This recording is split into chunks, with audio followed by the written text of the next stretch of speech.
Then that building is hell. This is the most obnoxious group of money-hungry, low IQ, high energy, jackrabbit, fucking wannabe, big time, small time, shit talking, bothersome, irritating bunch of motherfuckers I have ever had to endure. From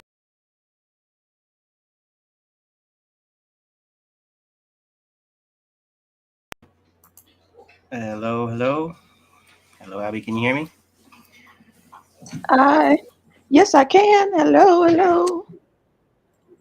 Good to see you again. Everyone in the chat can hear us and no problems from the get-go. How's it going? Good. Your the thing that you were showing was it was like cutting out. Yeah.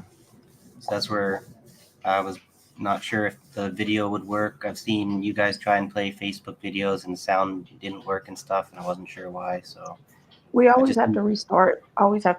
It. Yeah. When you go to share it, you have to refresh the page for some reason. I don't know. All right. Well, maybe should I replay it a little bit? It's just a quick little thing, or we could just. Or you want to? It's not really consequential. It's just something to open up with. But I know it was pretty cool. You could put it in private chat. I'll play it. Jacqueline's here. It's also a bit of a historic vid, and the topic of the day is news of today, and so that's a little bit of a strange. I just didn't really have any video. Usually we open with the video. Bella looks so adorable in her little diaper. Yeah, my dog is on her menstrual cycle. Yeah, she's in her period. So. And there's like a. That is too cute. All right, let me open this. There happens to be someone going up the hall. She's barking at somebody in the hallway right now. Good girl. So Jacqueline, Black Life had to go to a conference today. She has to go to an AA meeting to observe. So she, to give her language when she counsels her kids. So that's where she's at. All good.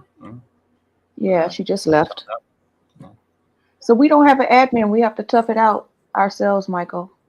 Well, for now, there's only It's you 3 and me. viewers that I can see. So, hello, Jacqueline. Thanks. Always good to see you. Thanks for being here. I think Sabby Sabs is on or something. Yeah. Well, whatever. It's always what it is. Whatever. We're always trying to Not a guess who competition. people are, and not trying to, not trying to get paranoid or whatever. So. I was hoping we have enough people on so I could ask about the new time because we're gonna need a new time. All right, let me play this. We also our title wasn't exactly a big attention grabber, so then maybe people wouldn't be so much. Maybe sometimes you can guess by the title if it's going to be a boring show. So I think we got some good things to talk about actually, but then I really do give a too. good teaser with our name. Yeah. I do too. So let me play this for just 30 seconds.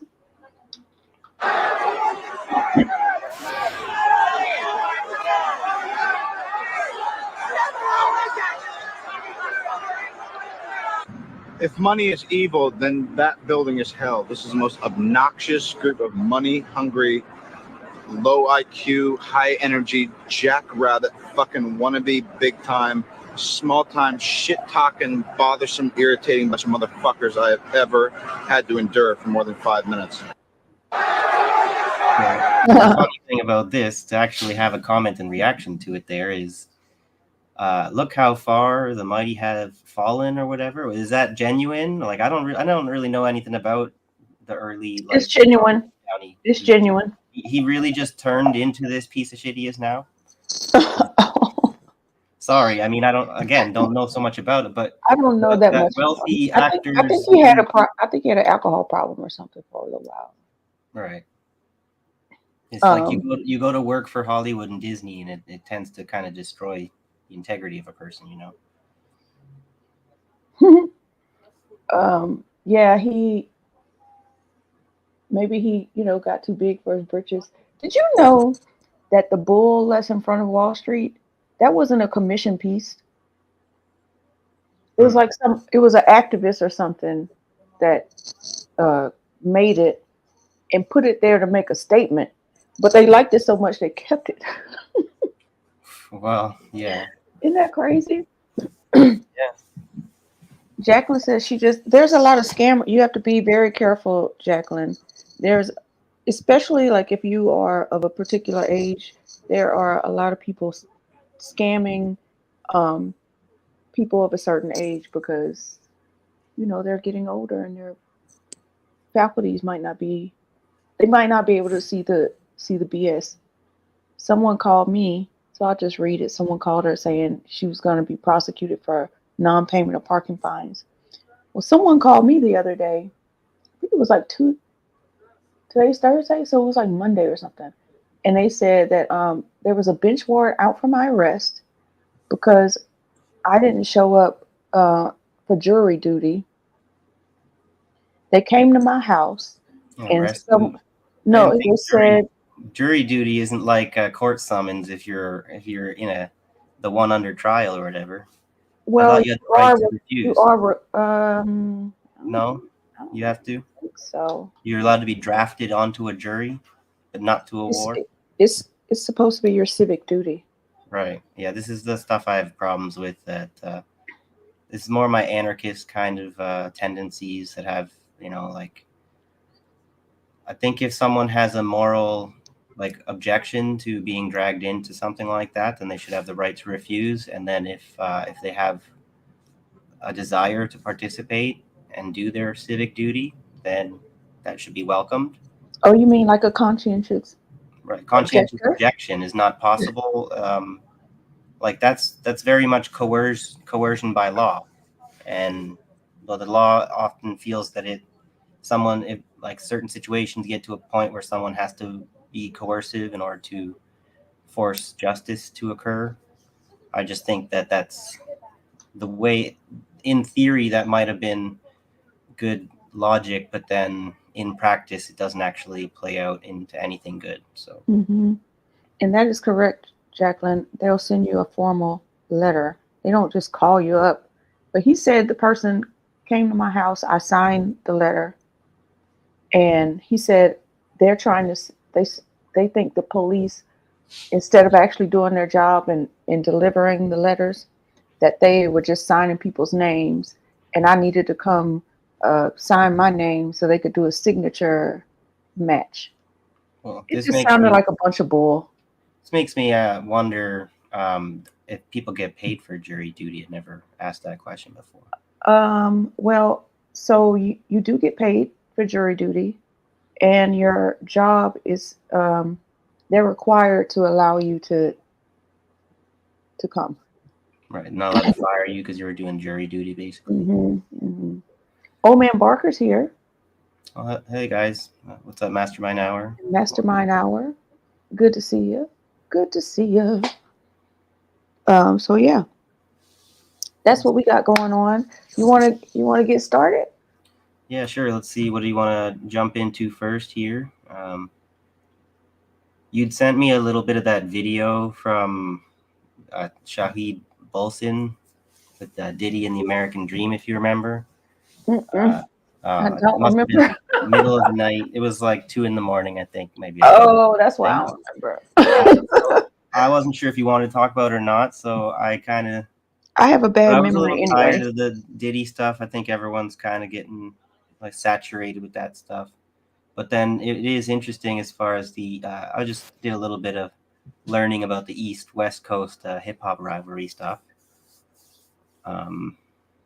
which is like kind of, would you say that's still going, or has that been settled? You know, I think they kind of drum it up for competition, right? But it's over and done with. But it's interesting how Diddy was kind of somewhat central to that. Oh, he was very central. Right, and Tupac's death and stuff, and then now that he's being prosecuted, and apparently Suge Knight, whatever's been sentenced to a 28-year sentence kind of thing. So those things that happened all back then that's apparently settled, whatever, it seems like a can of worms is opening up again. Well, the thing is that he got too big for his britches, and what he doesn't understand about America is they will use you until they're done with you, and then when it's time to discard you, you're out of there. They did it with Whitney Houston. I think she was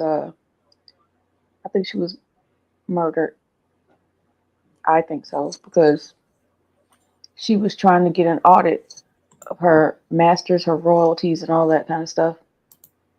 And Clive Davis couldn't have that.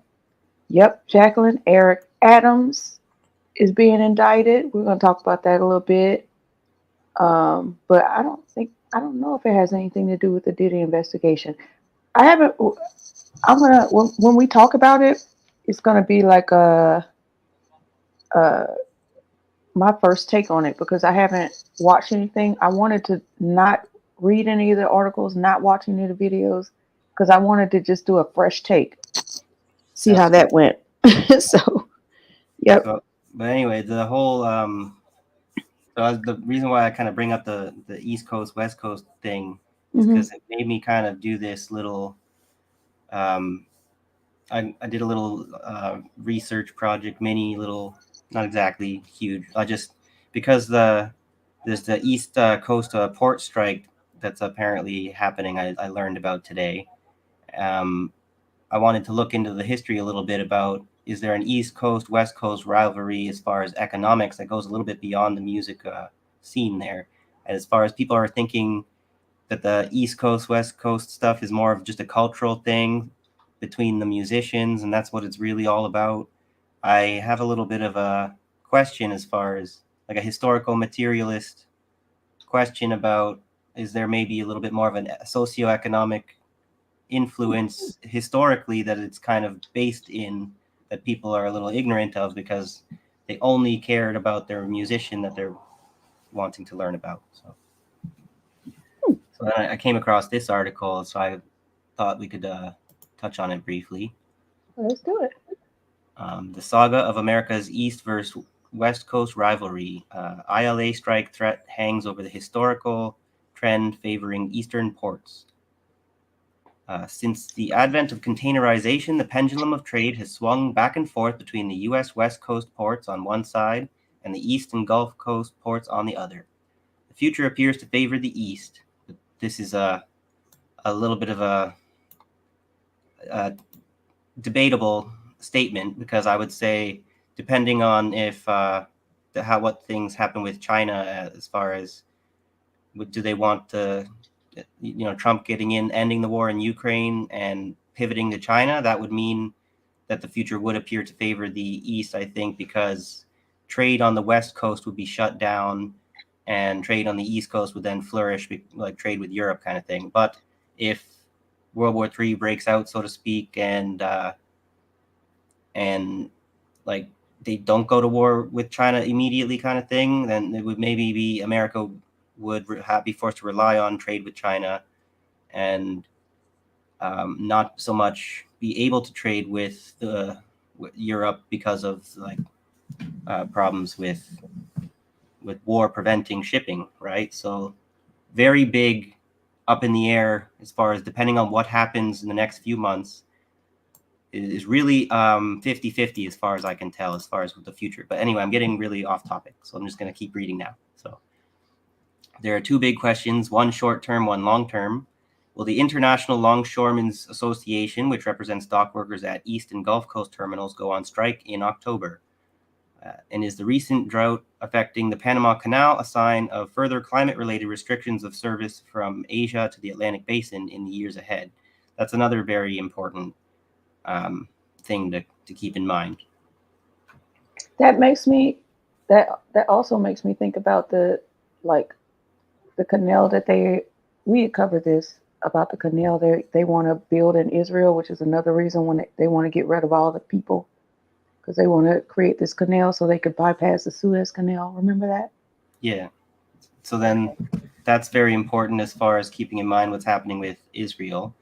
But then the other canal not to forget about is the Panama Canal, because with climate change, no matter really what people's ambitious plans are for building these canals or using them, I think people are going to have a harsh reality wake-up call from Mother Nature, informing us how you're going to be allowed to use those canals based on how much water Mother Nature provides, kind of thing. Because Hurricane Helen.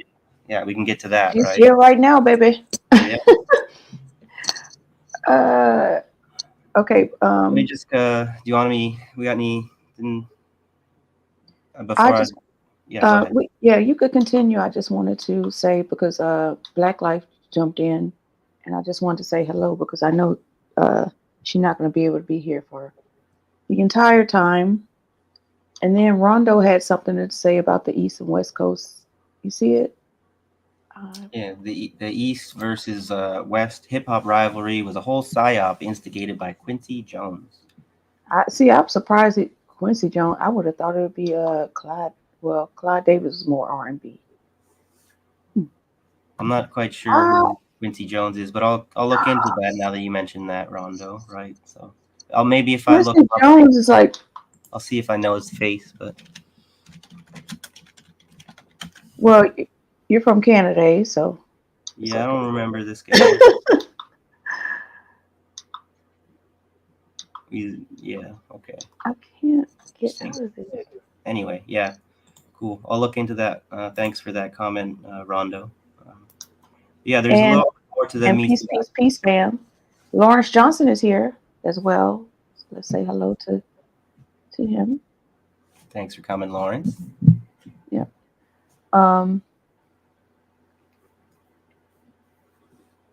Okay, so it says, Rondo says a lot of the articles that came up that inflamed ions was published. Is it ions? Was published through Vibe magazine. Oh, Vibe magazine was Quincy Jones' little pet project. Yeah. To take influence away from the source. Ron is up on his Rondo. You got to come on Black Life, Rondo. You got Rondo to. Encyclopedia Ellsworth right there. Well, you ain't got to, but we'd love for you to. Yeah, but it's I'm in the car and I can't really respond except at lights, but thanks for being here, good folks. Thanks for tuning Uh, in. don't text and drive. Yeah, that's it. Admin from the car. Don't text and drive, please. All right, let's not distract her then. So, Okay. All um, right, so let's get back to it. cool. Yeah. So, structural changes and coastal import flows. Eastern ports dominated during the early decades of containerization. According to historical data from the Bureau of Transportation Statistics, East and Gulf Coast ports still handled two-thirds of U.S. imports in the early 1980s. The West Coast did not take the lead until 1989, which is a fun little year that lots of things happened around the world.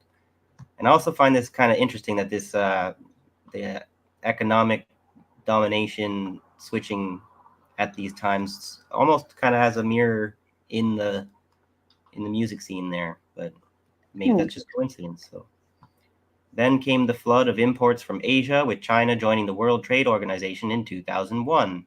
And then China's success is the West Coast success, and all kinds of things have been happening since then that now all of a sudden there's a really big need to reverse. So, according to data from independent analyst John McCowan, West Coast ports handled 56.7% of U.S. imports in 2015. Asian cargo flows to the east and Gulf Coast were hindered by the size of the original Panama Canal locks until 2016. That year, the larger Neo-Panamax locks debuted, facilitating more efficient transport of Asian containerized goods to the Atlantic Basin. So the Panama Canal, allowing Asian flows to the Atlantic Basin, is kind of where the East Coast, the Panama Canal is becoming an equalizer for the East Coast as far as doing business. They don't have to have the goods dropped off on the West Coast and transported across the country. It's cheaper to have it delivered all the way to the East Coast All the to way the to the East Panama Coast. Canal. So the majority of American consumers reside in eastern states. It makes more sense logistically to unload at East and, yeah, basically just what I just said. Hmm. West Coast discharges of cargo bound for eastern states involves transcontinental rail. McCown's data shows a decline of the West Coast share ever since the Neo-Panamax locks opened for business. Of the top 10 U.S. ports, the West Coast ports accounted for 47.5% of imports this May versus 57% in January 2017. McCown's linear regression analysis from January 2017 to May 2024 shows that over the 7-year period, there has been a 10% shift in coastal preferences away from the West Coast, the equivalent of 140 basis points per year. The container ship order book implies further structural momentum for the East and Gulf Coast ports. Liner operators use their COVID-era windfall to rejuvenate fleets with an unprecedented wave of new orders. So that's where, as far as the psyop, like whether how much of the COVID was real or not, very interesting as far as what's going on with these supply chain, massive changes to the supply chain. Neo-Panamax vessels are their most popular new build choice by far. According to data from Alphaliner, 51% of new container ship deliveries year to date through to mid-June 2024 were in the 12,800 TEU to 6,600 TEU size range. I'm not sure what that is. Tons of some sort. But TEU? I'll look it up. yeah.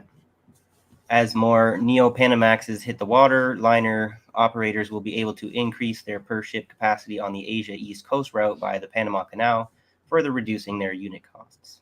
Liner operators is a case in point. Its average vessel capacity in the Asia East Coast lane has sharply increased this year due to new building arrivals. So I don't necessarily need to read this whole thing. That's you kind of we're all going to fall asleep if I try and read all that. But So what is a TEU? Just so everybody knows. Just for fun, Um, learn the something. acronym, yeah, it's the acronym is 20-foot equivalent unit. So it's a measure of volume in units of 20-foot long containers. So, for example, large container ships are able to transport more than 18,000 TEUs. A 120-foot container equals 1 TEU. Okay. So each container is a TEU. All right. So that's interesting, but I would just say before we move on or anything, one thing to keep in mind as far as all this traffic in the Panama Canal and stuff is the northwest passage that's apparently opening up with the global warming here. So while we're afraid that the global warming is going to make the Panama Canal more expensive or difficult or like impossible to use,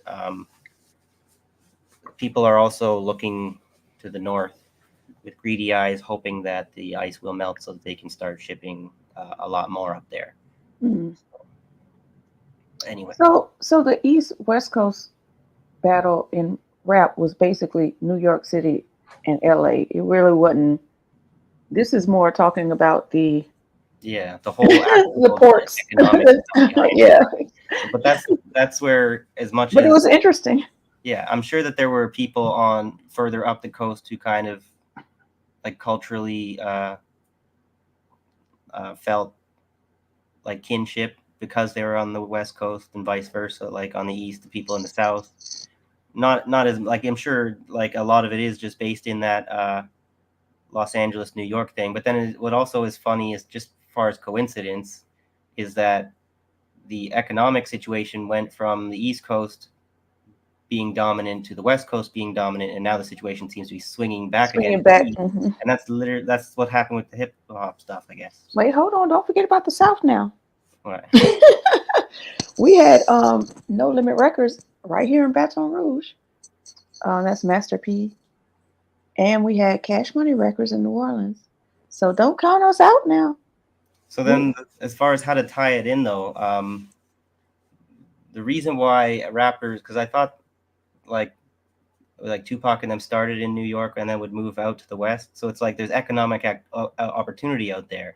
And so you wouldn't do that unless there's a shift in the winds and people are looking which way the winds are blowing and saying, oh, I go over there, I make more money, right? And I was like, why would that be? It's like because a rise of the East kind of thing, right? In the 90s, that was when China was really taking off after they made those deals in the 70s and stuff. They thought ahead. And then by 2001, that's where some of these changes are happening. Anyway, yeah, I'm no expert on this, so I don't want to act like I know. I'm just like doing what I often do is I read a few things and I speculate into it, right? Yeah. I mean, I think Tupac was like beefing with them on the East Coast with Puffy and stuff, and that's why he went to the West Coast. Yeah, well, what I didn't want to hang up on that article too much because what I really wanted to talk about was the strike here. Not sure if let me see. Can I play something fun? Yeah, before we get into that, but I just want to say this is what I really wanted to talk about, right? So we can get into that one next. But. Yeah, since we are still talking about rap, I just figured this would be a good time to talk about it because Eminem has actually been telling us about P. Diddy for years, and we weren't paying attention. So I just want to play like this like mashup of what he's said about him, and lyrically, Eminem is a really good lyricist. You know, like he's up there with Kendrick Lamar and J. Cole in lyricism. And I would argue Lil Wayne is a really good lyricist as well, with their double entendre lyrics. I just really respect them as artists for having that ability. But anyway, let's play it. But you got to watch the caption so you know what's going on. Wait, he didn't just spell the word rapper and leave out a beat, did he? You little groupie bitch, get off and go fuck Puffy. The fucking bomb with the puffy arm. I'm blowing up the Kid Cudi's car. Next idiot asked me is getting his ass beat worse than Diddy did. But sounds like something that Puff would do at a party with Aaron Hall, cause I just love to fuck with you. The day you put out a hits, the day Diddy admits that he put the hit out, they got Pop kill. RP, rest in peace, Biggie and Pop, both of y'all should be living. Yep, but I ain't trying to beef with him, cause he might put a hit on me like KVD. Get him. Like facial tissue, whose quad should I clean next? Puff, still he's in belief, saying guts. Guilty, will he step up? Like G never turned himself in. I'm giving nightmares to Billie Eilish, I'm Diddy's side bitch. Oh. I'm still East Side, bitch. Oh, and I'm just playing, Diddy. You know I love you. So many. He done just told all that man business. Well, it makes I always gotta wonder what kind of isn't it Eminem who had that song about skeletons in the closet or something like that, or I'm cleaning out my closet, right? So as long as he's got no beef or no dark secrets that's gonna make him sound like a hypocrite, then I'm all for it, right? Like happy to see celebrities like that who came from somewhere like 8 Mile not turn into the most evil person in the world. I don't really know. I haven't followed so much what Eminem has become lately. I found his I haven't either. yeah, because I stopped so much listening to rap for a long period. I'm getting more back into it lately, but I always appreciate artists before they get big. I feel like their music is more interesting when they're like less popular. They're trying to make it so their music is a little bit more authentic, I feel like, and then once they've already made it, it starts to sound a little more commercialized. Yeah, I can see that. I can see that. Oh, I'm bleeding. Uh-oh. Girl. Yeah. I know I felt like I had a boo-boo. All right, so let's get to the strike. Right, yeah. So where's my I gotta share my screen again. So first I wanted to maybe I think it would be best to start with the CBS News article, because why would you want to read the socialist take and then go read the corporate take? So I hate how much this stuff gets in your, like, they put out the video stuff in your face. Mm-hmm. You try and scroll past it and jumps back in your face like that. But Well, they anyway, want you to pay. They want you to pay for no ads. I'm yeah, not they want you to paying you. watch. They don't want you to use your brain to read anymore. You don't need your reading skills. Just watch us tell you what's happening, right? Tell you So, what to do. Mouse SF is here. oh, what's up, Mouse? So let me. Sorry. This is East Coast port strike looms for first time since 1977. Here's what to know. September 26th. So thousands of dock workers at every major East and Gulf Coast port are girding to strike starting early next week, threatening to close trade gateways that handle about half of all goods shipped in containers in and out of the U.S. Negotiations between the union representing dock workers and a shipping industry group representing terminal operators and ocean carriers have been stalled for months, with both sides this week issuing conflicting statements about their willingness to bargain. The United States Maritime Alliance has filed an unfair labor practice with the National Labor Relations Board requesting immediate injunctive relief, requiring the union to resume bargaining so we can negotiate a deal, the alliance said Thursday. So this is a very much recurring story. I hear this all the time. Very important that they get this bargain made before the end of the contract, but both the union and the corporations always leave it to the last minute, so it's a big fuss and a serious threat to everything. And then they try and use the unfair labor laws to force the union into an unfair bargain, just in order to save the economy from workers exercising their right not to work or whatever. So, Oh, you mean when Biden forced the railroad workers back to work? They've done it in Canada too. Like whenever our rail workers try and strike, they just did it again a month ago, something like that. I forget exactly, but we should have covered that a little bit better, but we were just planning to cover right now. So unions are becoming increasingly more ineffective because just like the countries where they put puppets to govern the country, they're putting puppets as presidents of these unions. Well, even if they don't have a puppet, if they have unions that are just going to fold, if they have these laws that are going to say, I don't care that you guys don't have an agreement in place, you have to get back to work, which it definitely gives the employers incentive to be cruel and unfair because they don't have to actually bargain fairly. They can wait until the deadline, then the government steps in, forces them to take this deal. So why the hell would they be nice? So all these union people have to, even though they're probably going to get arrested and fined tons of money or whatever, they just have to make the stand, and they just have to make the point where you're going to try and exercise that law to force us into that deal. Well, we're going to have to do that disaster to the economy, whatever, by taking a moral stand or whatever, conscientious objector. But people don't do that because people care about each other. They don't want to see all that chaos. So I can't really be too hard on people, but like we do need to see things change. So let me not get too distracted here. I can read a bit more. I wanted to go next to the WS Trotskyist newspaper there, because that's after the corporate take on this.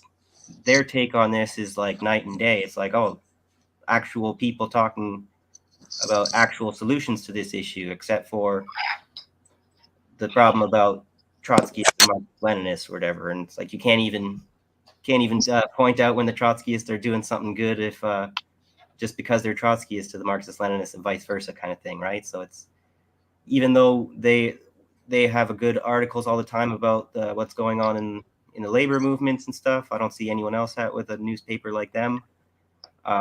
We can't use their work because of some whatever ancient ideological feud that's irreconcilable. It's a little bit childish. So, but I'm sure just by doing this show, some of the comrades we've been interacting with in the discords and whatnot, whatever, have their private opinions about my amateurish whatever takes and stuff. So moving on before I say anything else. So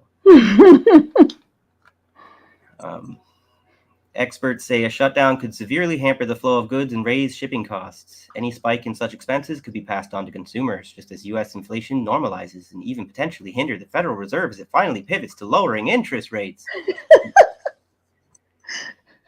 So here's what's I like that. I like that. What are the key issues in the labor dispute? A union representing 45,000 dock workers is threatening to strike at 36 U.S. ports if a new labor deal isn't reached before the current contract expires at midnight on September 30th, in 4 days. A walkout would be the first East Coast dock strike since 1977. A potential walkout likely involves 25,000 workers, according to USMX. Union workers at ports in the East Coast and Gulf Coast earn a base wage of $39 an hour after 6 years on the job. That is significantly less than their unionized West Coast peers, who make $54.85 an hour, a rate that will increase to $60.85 in 2027, excluding overtime and benefits. Speaking of, as a person who earns $16 an hour minimum wage in the restaurant industry, $60 an hour rate sounds pretty fucking nice to me. Yeah, sounds pretty nice to me. And then not that it's 39, right? But they're apparently the work that they do is, I'm sure, quite more difficult than flipping a burger, right? But whatever. I don't want to devalue. Don't devalue restaurant workers. That's a lot of work. It's a little bit frustrating in that, how important is it that you do all that work at the port or whatever if at the end of the entire supply chain, like the other people aren't being valued for the work. Like there's no point in shipping the fish out of the sea to your plate if the people who make it to get to your plate at the end of that, we're also part of that supply chain in case you forgot, but it's like you can't, like the guy who fishes it out or whatever doesn't necessarily have the skill to make it taste good or whatever, or the time to be a cook and a fisherman, right? So it's like, why do we have to be like nitpicking over who, like that doesn't serve the working class. Who has more value? Fight over who's more valuable worker to the fucking boss. So assuming a 40-hour work week, West Coast port workers are making more than $116,000 a year versus $81,000 for their counterparts in the East. The ILA's initial demands included a 77% wage hike over a 6-year contract, with the labor group arguing that the increased pay would make up for the surge in U.S. inflation in recent years. So that's where I'm saying, as someone in the industry that has no unions, wouldn't it be nice if we actually had unions that could actually demand wage hikes of more than like 2% or whatever the hell? Jacqueline gets Excellent point, Jacqueline. She says it's not so much the work that should be valued, but the people doing it. Yeah, That's right. yes, that's Yeah. right. Thank you for correcting us. And then one of the things that they are fighting for too, besides wages, is to ensure that there's not automation that's going to take their jobs away, because they can be all, oh, we're so valuable to be paid this high wage, right? And up until they earn the company so much money that they then invest in a robot that can do it for you. Oh, it's happening. It's happening. And now you just even though you did earn that high wage for quite a while, whatever, you did kind of put the nails in your own coffin, right? So Yeah, yeah. I don't know what they're gonna do when we get to that point. well, this is where a lot of people want to downplay the automation and the AI. Oh, I don't know if it's going to be a big threat, wherever.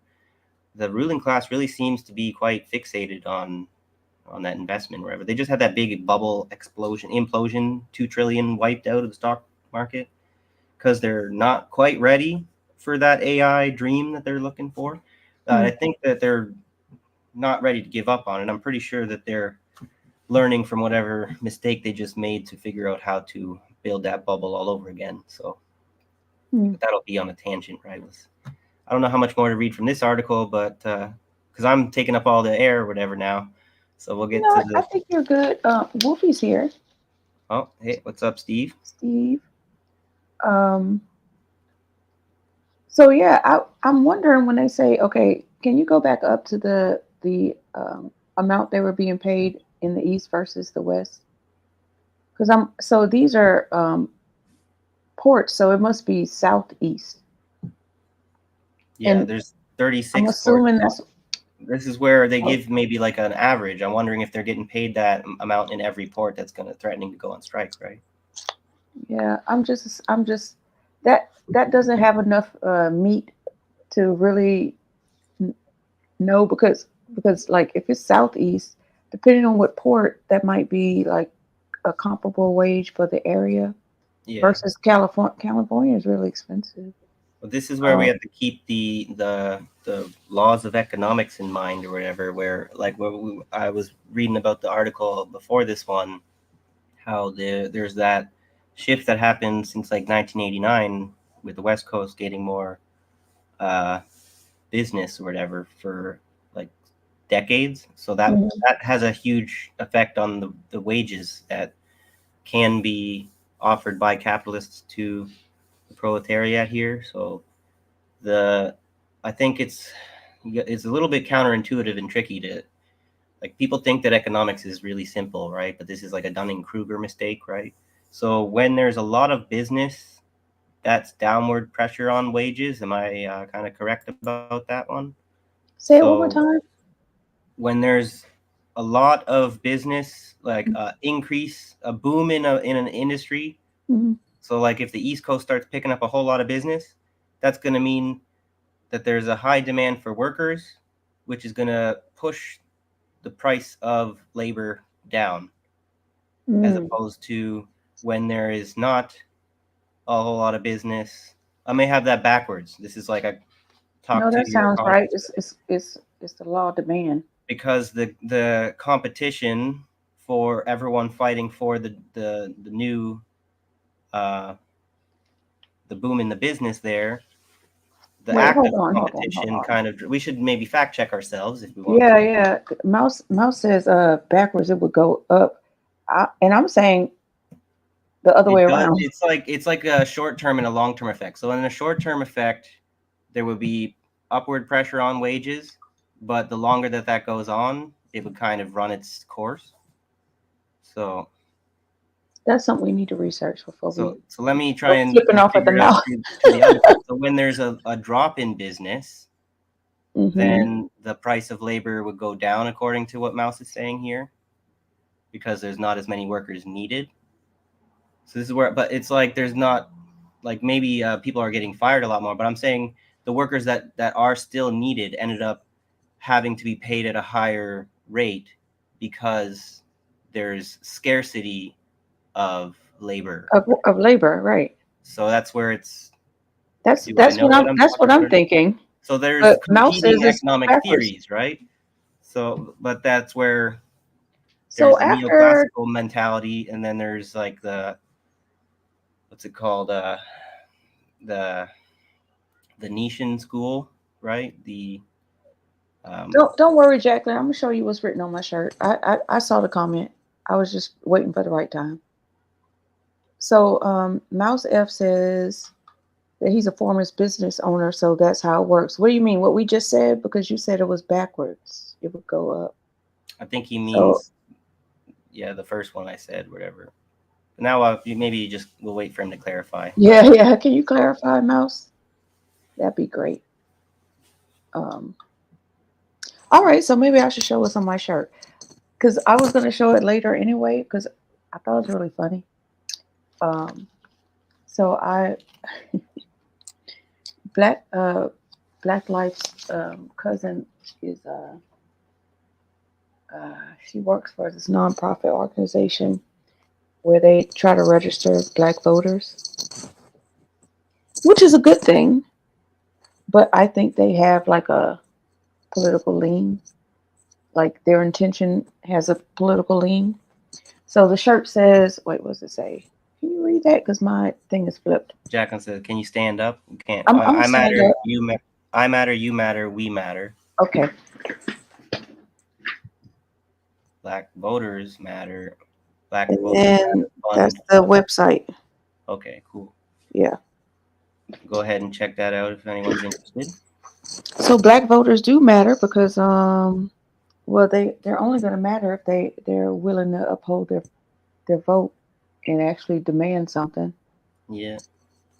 Well, But there's yeah. that whole situation about Black voters having this friendliness to the Democratic Party, and then this more recent turn towards the Republican Party. And if Black voters want their vote to go farther, they feel like they have to go between one of these two options. I'm not sure if it's my place to be telling them where their vote matters most. It's for them to decide, but I feel strongly that the duopoly is the wrong choice. So Me too. But it's not my I can't tell people how to vote. Hi Sean.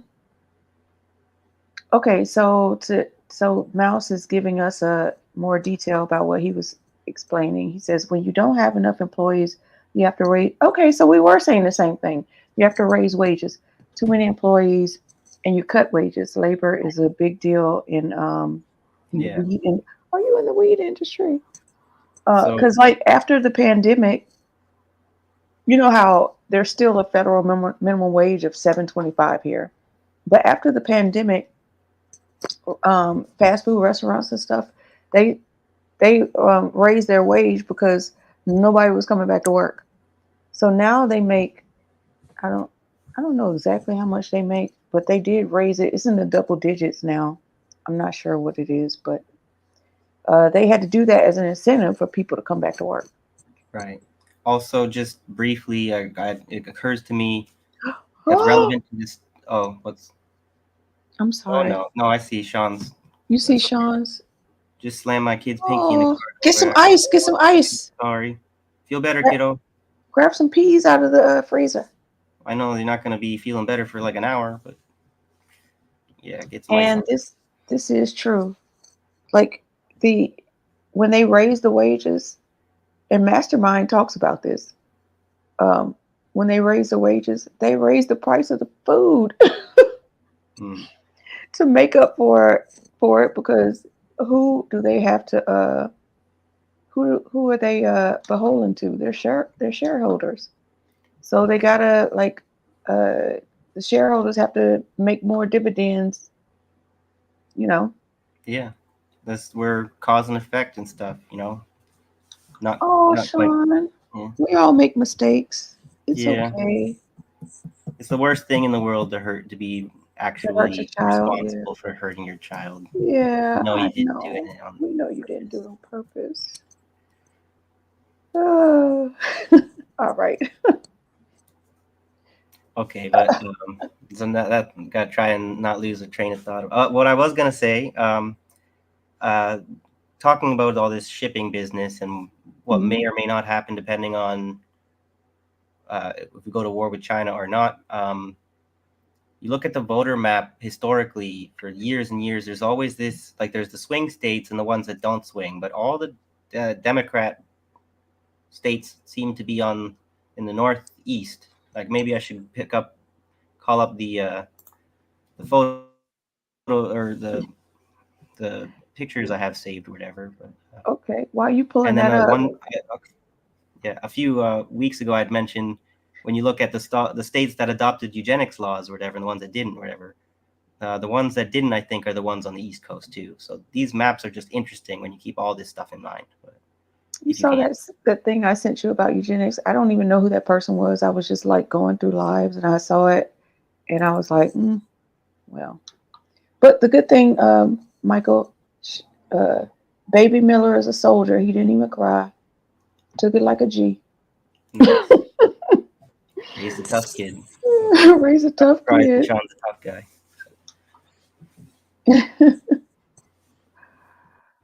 All right. So you pulling it up? Yeah. Well, I have my little journal. Not quite a journalist. Like I was hearing Comrade Misty from INN say the other day on a rerun there, that she doesn't call herself a journalist because that's not really fair to real journalists, and I feel that that's the right way to look at it. Think of myself here. We're really I still have this journal that I keep basically every day. I add kind of stuff to it, anything interesting. So I'm trying to just scroll through it. I do that too. Yeah, because in this little book of mine here, my journal, I have some of these maps. Trying to learn about the American electoral system since we're reporting on it. It's just good for me to do this, because otherwise it would be in one ear and out the other. But so while you're doing that, I'm just going to address something else. Jacqueline said, Jacqueline, I'm not desperate to have somebody come on Tuesday. Desperate is such a strong word. I was thinking about, shoot, I'm itching here too. I burned myself one day cooking. You know how it makes that bubble with the juice in it, and now all of it's gone. So it's itching because it's healing. So anyway, you gotta take care of yourself.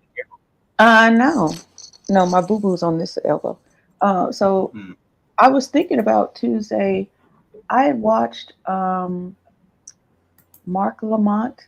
I think his show is called Night School. His show is called Night School.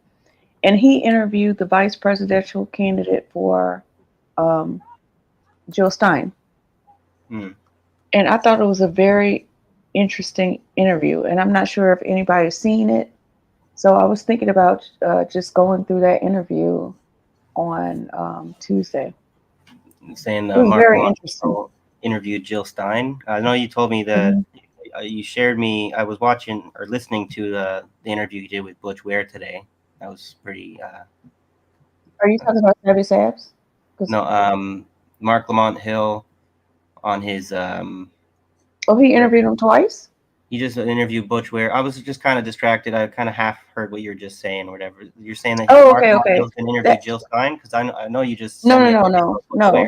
Butch Ware. Yeah. Yeah, okay, yeah. So that, yeah. I was thinking about doing that Tuesday for Black Life. Yeah. Because I think that would be so interesting for people to listen to. Yeah, it was interesting. I was listening to it. Yeah. Thank you, Jacqueline. You're so sweet. So maybe I'm going to do that. And I guess I'll do it by myself. Fuck it, I'm going live. Sure, whatever.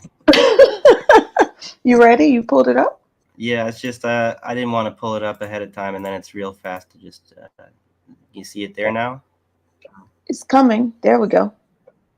Okay, cool. Let me maybe I need to make it a little bit bigger.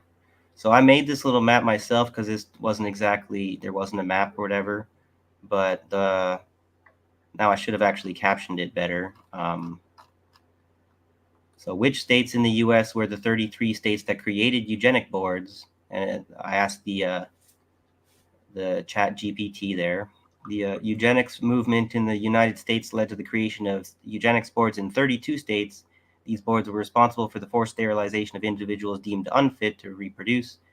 And so these are the list of here: California, Virginia, North Carolina. I don't want to go through all those, but so then if you look, I colored them in. So all the black ones are the ones that adopted the eugenics boards. And so then we have left over this East Coast ones that did not adopt eugenics laws, even though, as we clarified in the episode a few weeks back, it doesn't really matter whether they had laws or not. They were still just like very eugenic in spite of that. And then we look here.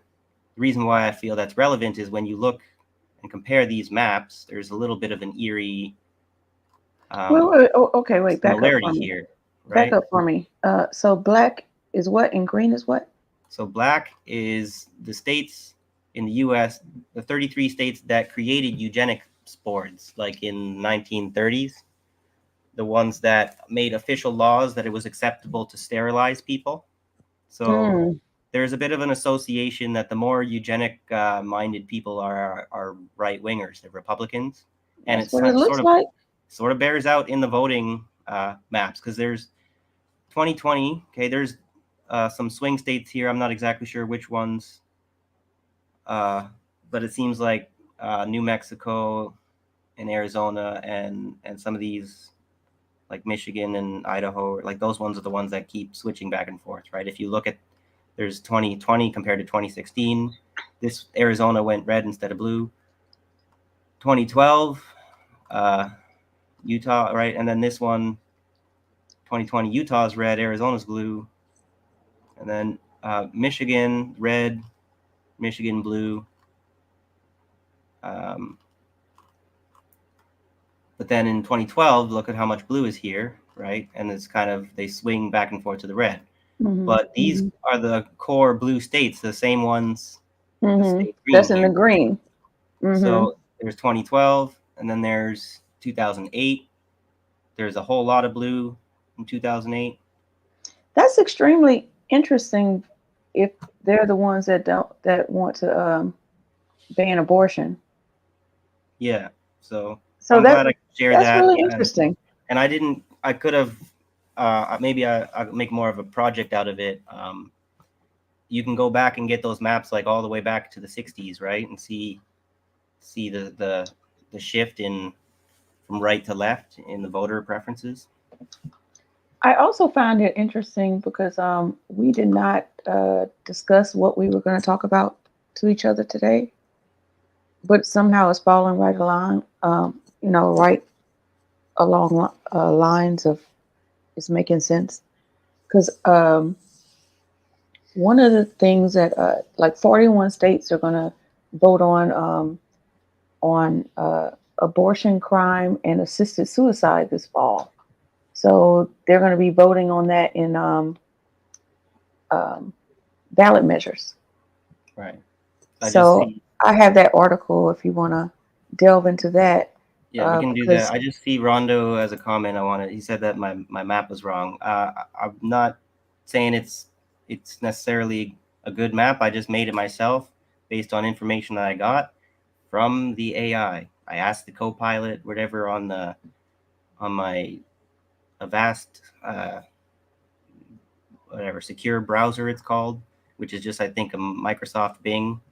And that's the information that it gave me when I asked a historical question of the corporation of Microsoft, which were the states, the 33 states that adopted eugenics laws in the 1930s. It gave me this list of states, and I just colored. I looked at the map and I colored in which ones that were on the list.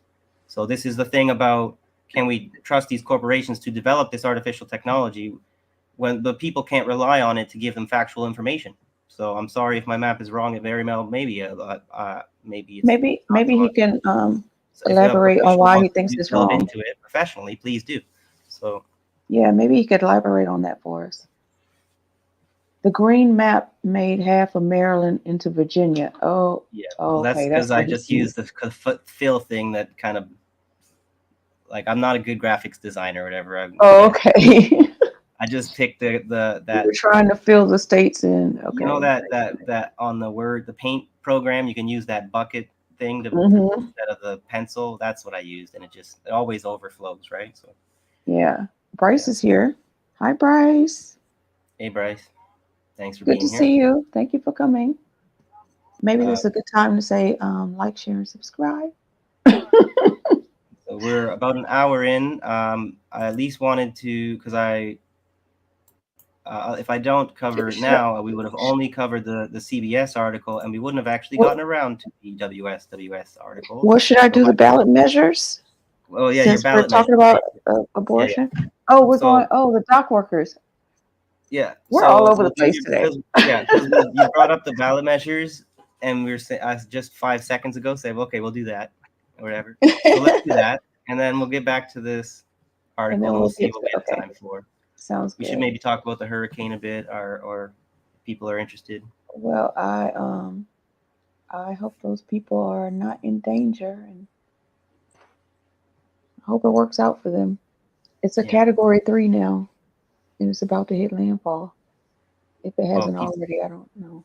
We tend to worry about the ones on the south coast, but if it stays like it might linger, then it might be beneficial to bring rainfall to places like Ohio that might be having problems with drought. That's like silver lining.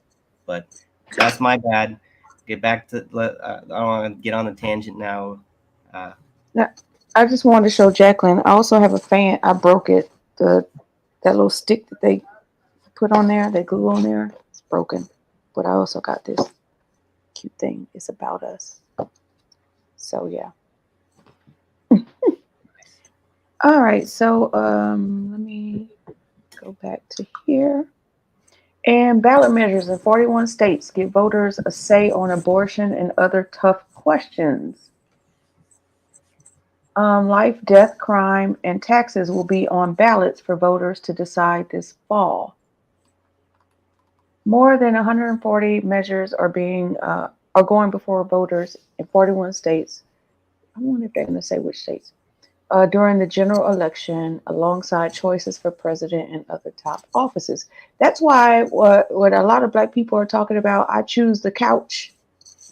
There's like a Couch 2024, a hashtag Couch 2024 movement happening, and I'm just like, but what about the ballot measures? Why would you? You don't have to vote for you don't actually have to put anything for the president. You can leave that blank. You can write yourself in. Yeah, ballot measures, having access to these types of ballot measures actually changes the analysis as far as value of being a non-voter versus being a voter, and that's not really something that I have in my thought process because my electoral system is different. I don't think we have. Well, actually, now I'm curious if we have something like a ballot measure process, but I'm pretty sure that we don't. So. Mm-hmm. Okay, I was just trying to make it bigger for people. Yeah, thank you. Okay, perfect. Oh, a little too big. A little too big. Sorry. Well, a lot too big. It went to 500%. I didn't do that. my clicker. I think I need a new mouse. My clicker ain't clacking. All right. Well, that's better now. Let me just if we can get rid of this. Yeah, can you get rid of that for me? There we go. Thank you. More than 140 measures are going before voters in 41 states during the general election, alongside choices for president and other top offices. The ballot questions will give voters a chance to directly decide some consequential issues instead of deferring to their elected representatives. And that's how it should be. Some ballot measures also could draw more people to the polls, potentially impacting results of the presidency in swing states, control of Congress, and the outcomes for closely contested state offices. Arizona, Colorado, and California have the greatest number of ballot measures. More could still get placed on the ballots in some states, and some measures could get bumped from ballots if pending lawsuits are successful. Here's a look at some of this year's top ballot issues. Yeah, let's take a look.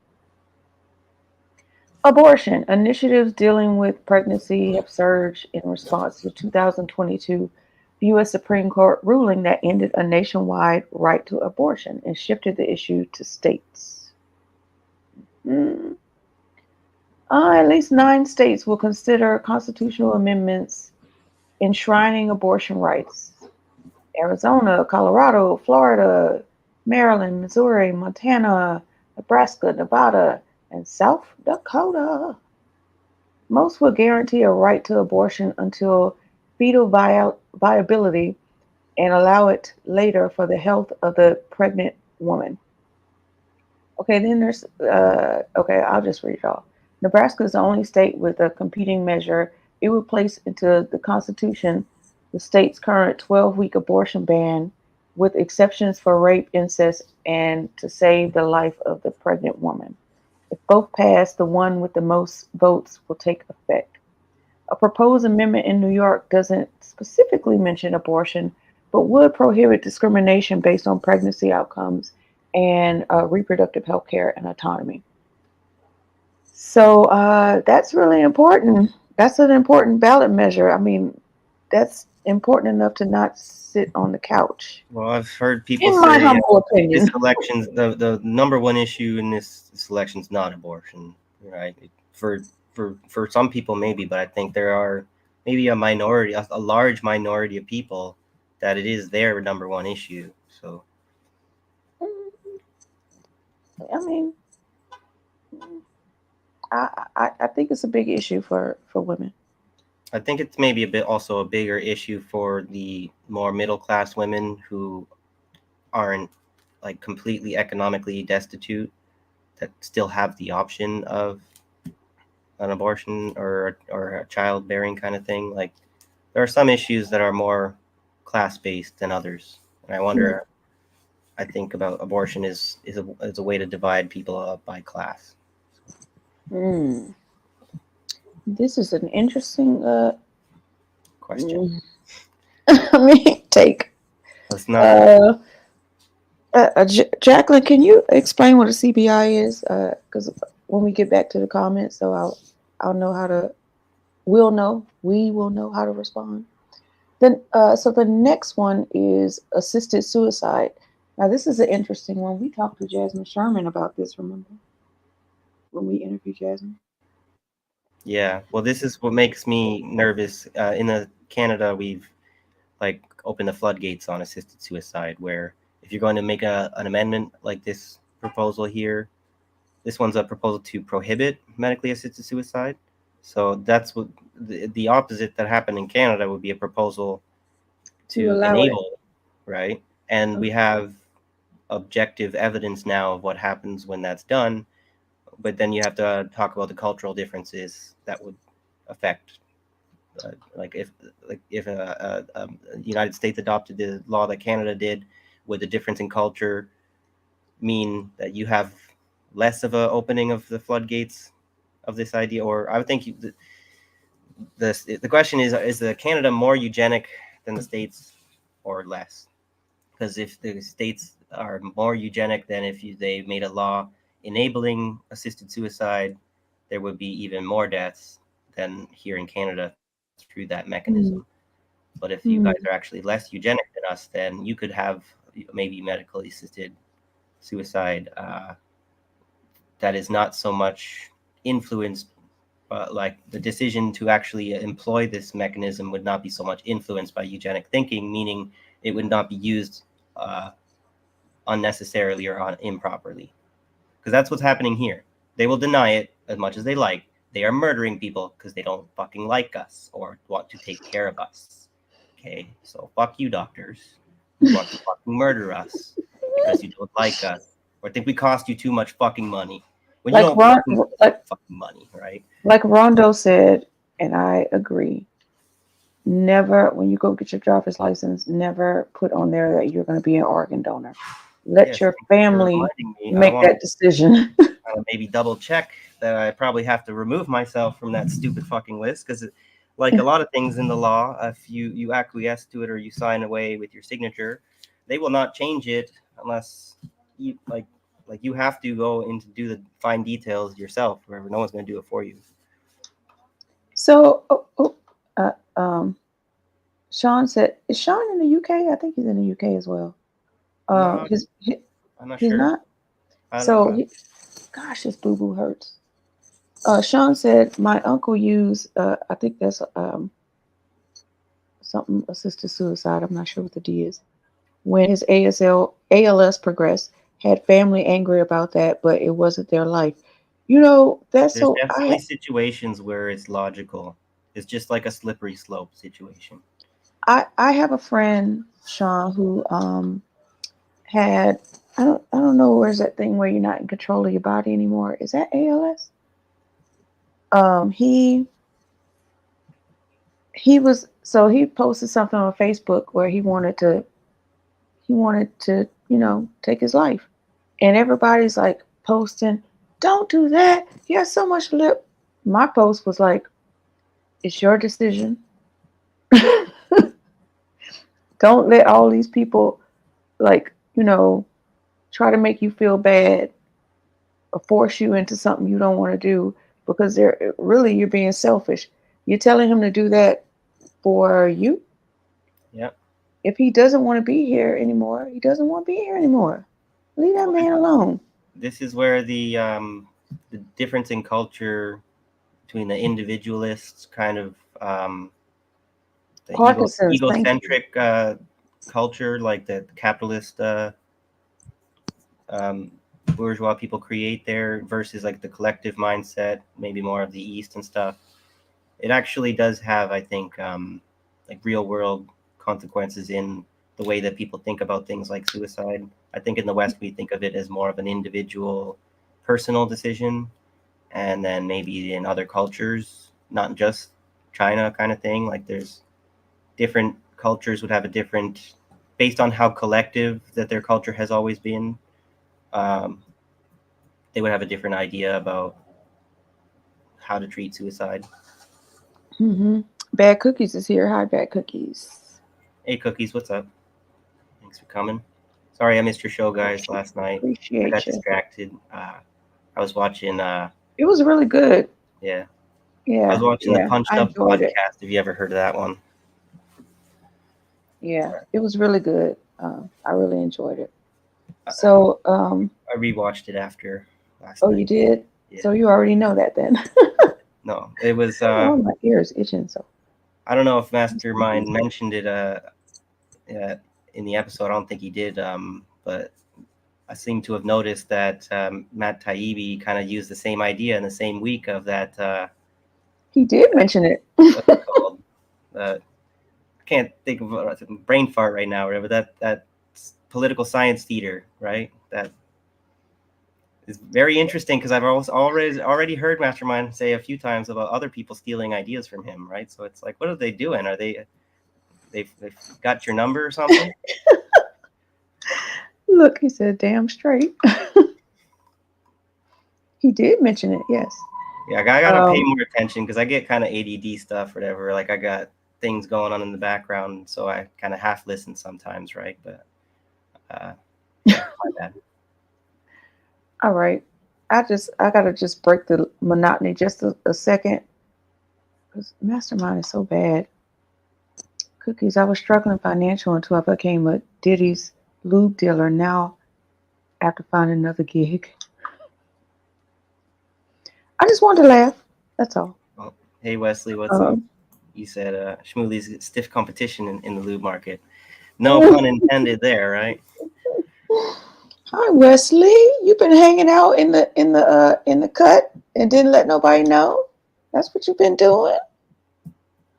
So two things, because I want to get back to the article so people know what's going to be on the ballot, just to inform people. So Jacqueline asked about CBI. I didn't know what that was, but Sean and her told me. Citizen ballot initiative. Yes. So there's 26 states that provide citizens with the power of initiative, referendum, or both. So And what is she asking? Do we have that in the UK? It costs an extra if we voted on them during a general election or even a local election if the citizens ballot initiatives concern local issues. Hmm. It would be an extra. Oh, it wouldn't cost anything extra. Okay. Okay, I got it. I got it. Some Yeah, I things wonder what just those make 26 sense. states are. Why don't they do it? Sorry. I wonder what those 26 states are. I'm gonna have to look that up. Hmm. I just wasn't ready for it today. Well, one thing that you also had talked about this Utah Supreme Court crushing the constitutional amendment deemed counterfactual by the lower court. Do you want to just talk about that briefly since we're on the topic of Well, should I finish this one yeah, first? after we wrap this one up? Okay. So, they only give that's a two-liner. Assisted suicide, a proposed. So it's just one So if they state, could give all those West Virginia. advertisements, because that's more important, right? A proposed West Virginia amendment to prohibit medically assisted suicide is the only such measure this year. Physician assisted suicides are allowed in 10 states and Washington, D.C. I did not know that. 10 states. Okay. All right. So, my bad. Okay. So then let's get to the last one. Citizen voting. Republican led legislators in 8 states propose amendments declaring that only citizens can vote. I did hear about that. A 1996 U.S. law prohibits non citizens from voting in federal elections, and many states already have similar laws. Yet, specific constitutional bans are being proposed in Idaho, Iowa, Kentucky, Missouri, North Carolina, Oklahoma, South Carolina, and Wisconsin. It sounds like they're just kind of wasting people's time. Trying to find ways to cut people off from voting. Well, to draw attention to no. We already have a law that prohibits non-citizens from voting, but it sounds like they're doing this to draw attention to immigration and make themselves look like they're doing There's something when really just yeah, there's doing this shit. spooky story that the Democratic Party is bringing in hordes of immigrants, illegal immigrants, so that they can vote in the election and prop up the Democratic Party. And then this is like, oh, actually, there's laws that Yeah, actually, there's laws that prohibit that. Because I was wondering myself. I was like, okay, so this is good to know. Crime, that's the last one. Now, crime has been effectively going down for at least the last 2 decades. Yeah, not just in Venezuela there, but also in the States, from what I remember. They're just drumming up fear. Yeah. So, a California proposal would toughen punishments for repeat shoplifters and fentanyl dealers and create a new drug court treatment program for people with multiple drug possession convictions. I like the drug court thing. The measure will reverse portions of a 2014 initiative that reduced penalties for nonviolent drug and property crimes to address prison overcrowding. The latest measure comes after a surge of groups committing smash and grab thefts at stores. Well, this seems So like now that they're mentioning the drug court treatment program, there was another topic I'm not sure if we'll have time to get to, that in Canada there's a few provinces looking to they're seeking to treat more drug users against their will as a way to deal with the crime problem. Mm. So I'm sure they're doing the same thing. You know what would reduce drug addicts and smash and grab thefts? A good economy. Yeah. Like that's all you need. That was dropping the crime rate over the past few decades was whatever economic prosperity that was to be had up until now. Mm-hmm. So Cobra's here. Hi, Cobra. Hey, Cobra. Thanks for coming. Good to see everybody. See you. So now I gotta find that. Oh, okay. I found it. I don't know why it's not opening. It might take me a minute to open. Oh, there it is. Okay, cool. So here we go. Utah Supreme Court crushes. Just gotta wait for it to Please load. add. It'll jump in a moment. Okay, yeah. There we I'll go. have to wait. That's that MSN website is bad for that stuff, I think. Yeah, yeah. And I was trying to pull it up from Associated Press. So why? Look at that. Look at this. Look at this, Bill Gates. You suck. So it's an Associated Press ad, but it pulled up through. I think if you scroll down far enough, it should jump out of the way eventually. There we go. Okay. Now you can, yeah, but it's Okay, hiding the so headline. So yeah. Okay, here we Anyway, go. there. So Utah Supreme Court crushes constitutional amendment deemed counterfactual by lower courts. We don't talk about Utah enough. And this is dated, just so you guys know. Oh, 23 hours ago. So Utah voters will not decide this November on a constitutional amendment asking voters to cede power over to ballot measures to lawmakers. So this is kind of what Ties in with the last. Jacqueline was talking. Yep, exactly. Look how this stuff is flowing. This is what Jacqueline was saying. You were saying? No, well, she was talking about citizen ballot initiative. So Yeah. this is kind of a continuation of that. Okay. Utah voters will not decide this November on a constitutional amendment asking voters to cede power over ballot measures to lawmakers. After the Utah Supreme Court on Wednesday upheld a lower court decision voiding the amendment. The 5-justice panel grilled attorneys for the legislature earlier Wednesday before siding with opponents of the amendment, who argued it would have been presented to voters in a misleading manner. Okay, let's see how. Republican legislative leaders who penned the ballot question had asked the High Court to overturn a district judge's ruling and put Amendment D back before the public. The amendment would have given lawmakers constitutional authority to rewrite voter-approved ballot measures or repeal them entirely. The Republicans to the rescue. Why are they doing that? I'm very curious and suspicious now. It's like, wouldn't they be motivated to let that happen?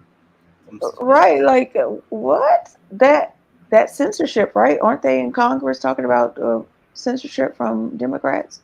This is a form of censorship.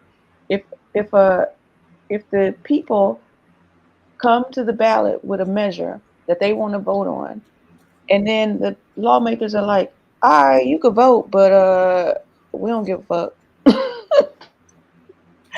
Oh my gosh, lawmakers could.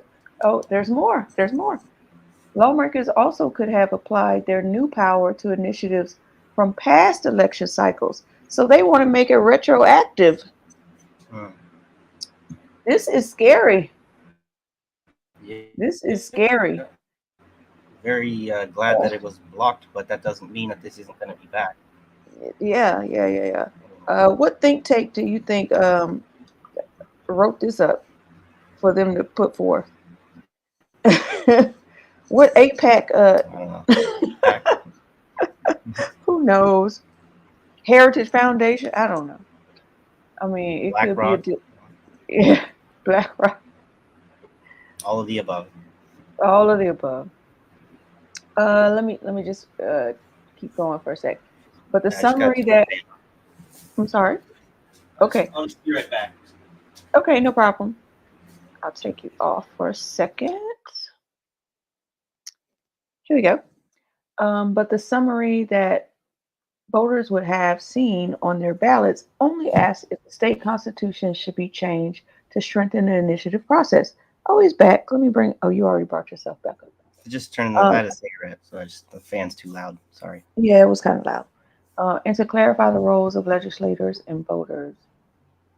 The description, this is a quote, the description does not submit the amendment to voters with such clarity as to enable the voters to express their will, the High Court wrote in its opinion. Thank you, High Court. For once. Goodness, for once. The justices said District Judge Diana Gibson ruled correctly in mid September when she ordered that any voters cast for or against the amendment should not count. She ruled that the ballot question language was counterfactual and did not disclose to voters the unfettered power they would be handing to state lawmakers. Oh, so they probably gave it a name that was like the antithesis of what they were actually trying to do, like they always do. Yeah, it's strange. It's strange that they stopped them this time, but they always let them do the counterfactual argument, like with an omnibus bill or something. Yeah, I wonder how long this is going to hold up before they actually push this through and get what they ultimately want in the end. Oh, it does say, okay, let me Yeah. Utah Democrats were quick to celebrate the ruling, which blocked a ballot question that state party chair Diane Lewis called intentionally deceitful.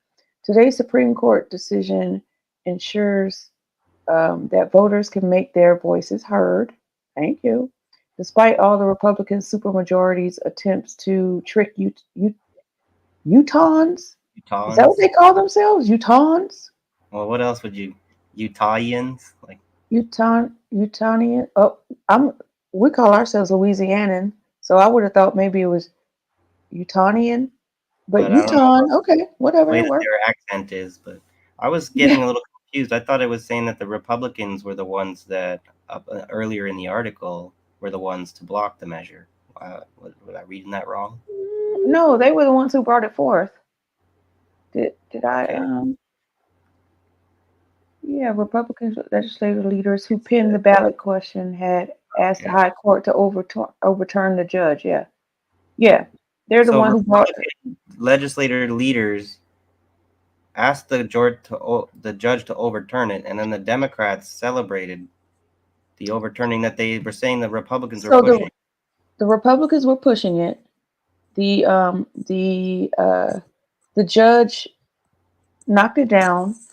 The Republicans asked to overturn the judge's ruling, and the Democrats were celebrating, saying that the judge made the right choice.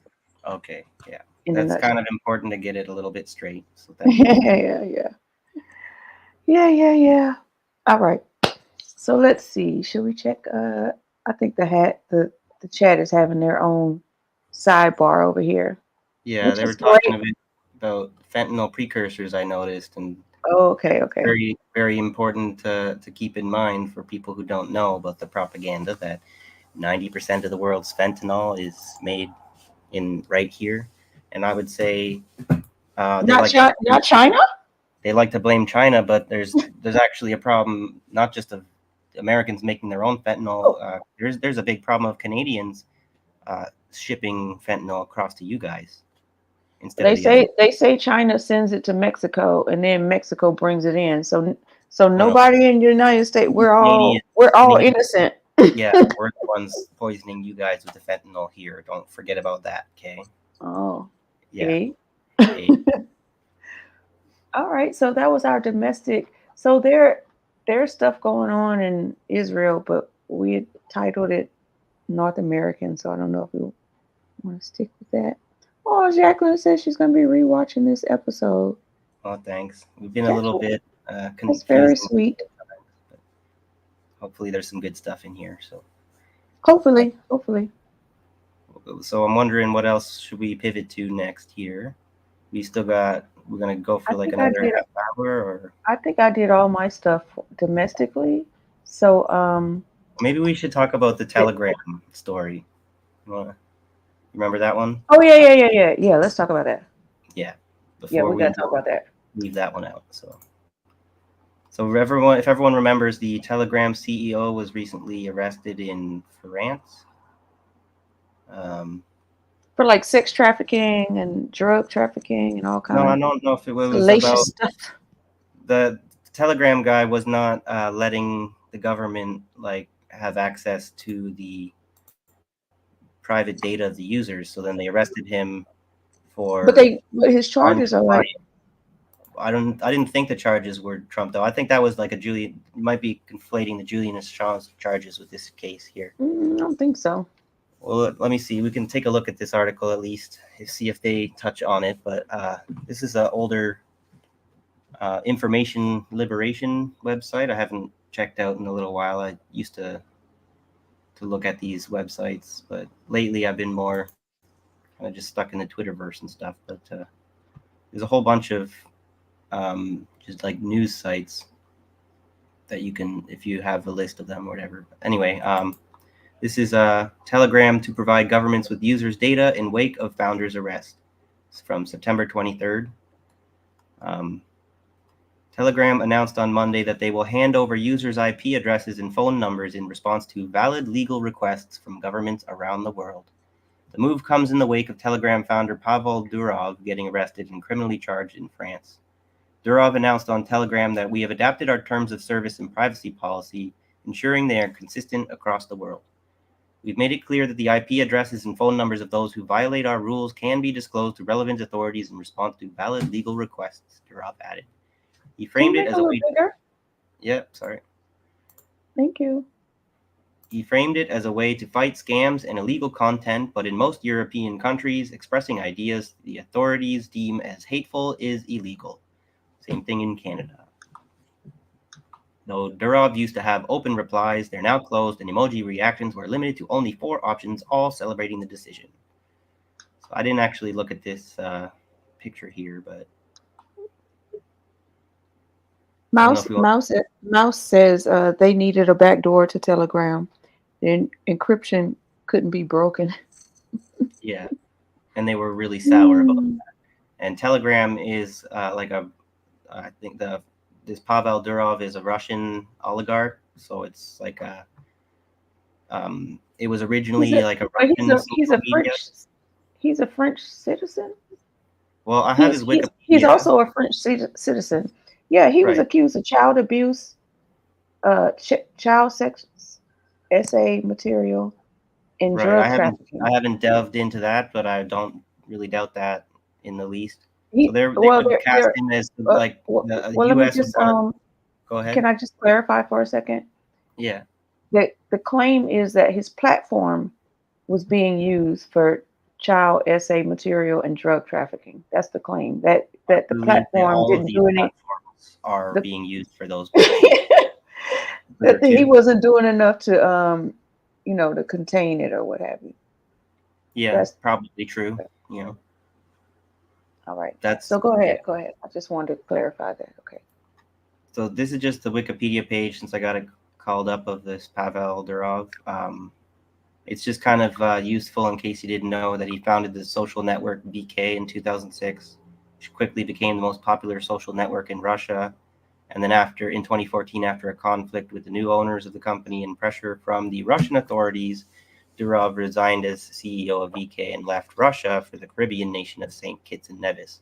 So when Russia wanted to basically do what they're doing to him in the West now and say you're not allowed to influence our citizens in ways we don't like, he's like, oh, well, you guys aren't capitalists for me, so I'm going over to the capitalist West here. And he goes to the Caribbean islands that are like the notorious for being tax havens and stuff. And then he's one of these internet freedom people, right? Like Musk. But he's his net worth is 15.5. Musk is actually not an internet freedom person. He just cosplays as one. Yeah, neither is this guy. But Telegram has gotten a lot of success lately for being allegedly more secure than the other ones. I haven't even been able to access it because it's so freaking secure or whatever. But then he went from St. Kitts and Nevis he moved to the United Arab Emirates in 2017. Lived in Dubai there. May I say, Mouse says he has 4 passports. He's a citizen in 4 countries. Mauritius, and France is the last United Arab Emirates, Russia, and France. Right. Thank you, Mouse. I didn't know about the Mauritius there, but is it pronounced Mauritius? I'm not sure. Mauritius, or I think I'm not sure. Maritime, whatever. I forget No, where it's that. not what. It's not whatever. Words matter. Yeah. So I don't know how much I need. He was on 24th of August 2024. Durov was arrested on criminal charges relating to an alleged lack of content moderation on Telegram and refusal to work with police, which allowed the spread of criminal activity. So we're probably both right in the sense that in the amount what they're including in this spread of criminal activity is this drug trafficking and human trafficking and stuff. Mouse So- says it's Mauritius. Right. I guess my takeaway from this is the CEO of TikTok better not ever travel. He better he better stay where he is. Well, they already got an axe to grind for TikTok. We'll see what happens with that. I don't know if that story's done, but that's the end. That's not a big story there. That's just kind of quick disclosure on that one. So I mean, I think that's a big story because they are using these charges to force him to give people's private data to them. well, it's not that it's not a. It's That's a a big huge story. I story. mean, the huge story is just that. Can't hear you. Oh, sorry, can't hear me. What's going on? Can you hear Yeah, me? I think that is a huge story. And that's why, like Jacqueline, how you were talking about the scammers contacting you. I mean, that means our data was breached somewhere. Somebody got our info, and now they're trying to Well, what I contact meant, us and scam us. if you John can H hear is me, here. Hi, John. I still all can't hear you, by the way, oh, Michael. I gotta maybe unplug her. You might have to leave out and come back in. Maybe do that. While you're doing that, this is okay. I know everything's supposed to be about news in North America, but I came up with some crazy.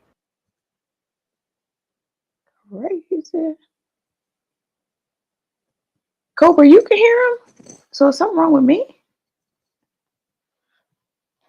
Huh. Can y'all hear me? KYE's in the house. Baby, come on. Baby, Oh, come on. can you hear me now? Can you hear Now me? I can hear you, All yeah. right, cool. Now I'm trying to remember what I was gonna say.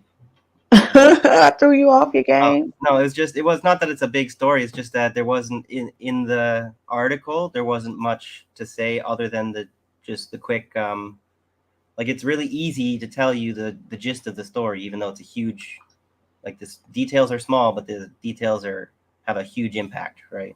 It takes like 5 seconds to say this guy was arrested. Now he's getting out of jail because he's letting the people, the governments have all of our data whenever they want. End of story. But it's huge. Like. So this is not local. This is not North American news, but I thought it was like worth mentioning with all the stuff happening in Israel. First of all, we just sent Israel $8 billion, like just yesterday or something like that. Was it just your $8 billion weapons package, or maybe we should look in? I have it here. Yeah, I have it here. It's a U.S. aid package. I mean, whatever. And not only did we do that, then we sent troops to Lebanon. Right. So what I found when I looked that up is that they only sent like a couple dozen, but I'm wondering if that's factual. It don't matter. Yeah. It don't matter. It seems like the tip of the iceberg. I'm sure that's just the beginning. Like, and they already have the troops already in the region. So as far as Syria potentially getting dragged into this issue with Israel, are there not American troops still occupying Syria right now? What's going to happen there? Well, the good news is it wasn't actual money. It was just Diddy's lube that was valued at $8 billion. Well, I'm sure that according to Mastermind, the demand over there for the lube in Israel is quite high, so it will be they'll be needing another aid package quite shortly. What Rabbi Shumi's store is too small; it can't contain all the lube. But I wanted to share this in all seriousness. Well, as far as the port strike, though, that you mentioned that. Oh, you were going to show something else, huh? One of the things that they mentioned in the WS article, the World Socialist website, is that with the port strikers shutting down the East Coast, while the Biden administration's making these deals to send weapons, how are the weapons going to get there? If any of them are going through the port, shutting down the port is an excellent thing to do for an anti-war movement, a labor movement there. And I'm hoping that people in the labor movement want to listen, right? Want to do something about that. So I wonder if that's why. Okay, let me think straight. Because you know how the Houthis, and that's really not their name. I forget their name. It starts with an A. Ansarallah. What is it? Ansarallah. Ansarallah. Yeah. Yeah, I mean, who named them the Houthis? Did we do that? Thinking some maybe I don't want to just have a knee-jerk CIA did it, but like I wonder if that name feels offensive to them. I think it is.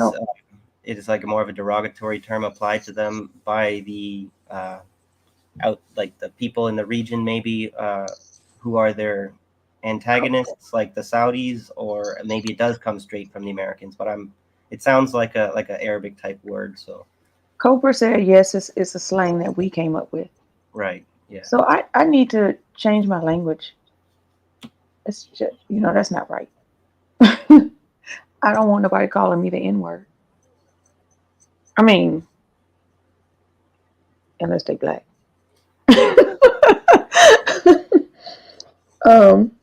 So I just wanted to show this. Didn't you have another article you wanted to Yeah, I could show. And we got. Can I do this one real quick since I'm already here? Oh, you're already there? Yeah, this is the one. That's the one that I was going to. We can do yours first. It's all good, but it doesn't matter because we're talking about Israel right now. Let's talk about Israel first, and then we'll tie in finish off with mine or whatever. Okay, it's just a minute. So oh, I forgot my thought about maybe all of this. What they're doing right now is to secure their ability to bring in goods, because the Ansarallah. It's going to take me a second, but I'll get it. If I could say Shakowski, I could say Ansarallah. It just you just got to put it in I got to put it in my folder in my brain. You know what I mean?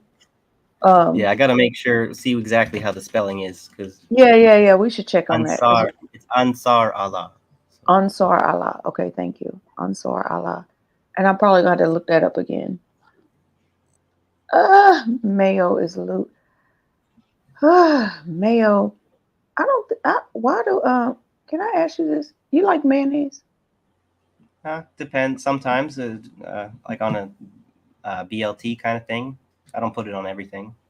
I find that in like working in the restaurants, it's on everybody's sandwich. It's like overused. I feel like mayonnaise is seasoning for white people. Like probably good enough way to put it, right? I don't really like, because they're talking about it in chat. So, like, I like the taste of a lot of the food that we have, or white people food, but then I do know how terrible it is for us, and I don't feel like there's a way for me to eat much of anything else. Like, yeah. Yeah, I'm getting off topic. I'm so sorry.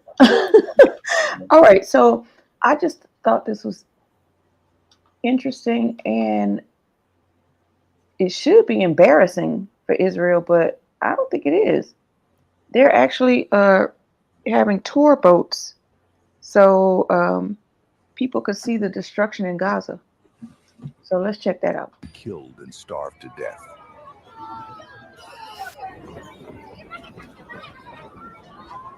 That's one of those, are they worse than the Nazis? Because I don't know if the Nazis had guided tours of the basket chambers. להתקרב ככל האפשר לעזה, לראות את עזה כולה ולהבין שמעתה והלאה Oh, עזה תהיה you know כולה what? יהודית. I should be reading what she's saying, huh? Yeah. Well, Okay, I'm sorry. Let me turn it down for a second. Okay, I read slow. Can you read it? Because I'm a very slow reader. sure. Just make sure Okay. we get to the beginning of when they start. Yeah. Okay. Thank you for reading it. The purpose of the settlement movement is to get as close as possible to Gaza, to fully observe Gaza, and to understand that from now on, Gaza will be completely Jewish.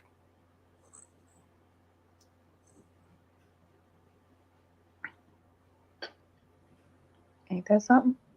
If God wills, the Israeli people will win. We will build and witness the settlement of Zion and the settlement of the Israeli people in Gaza. It's a big if.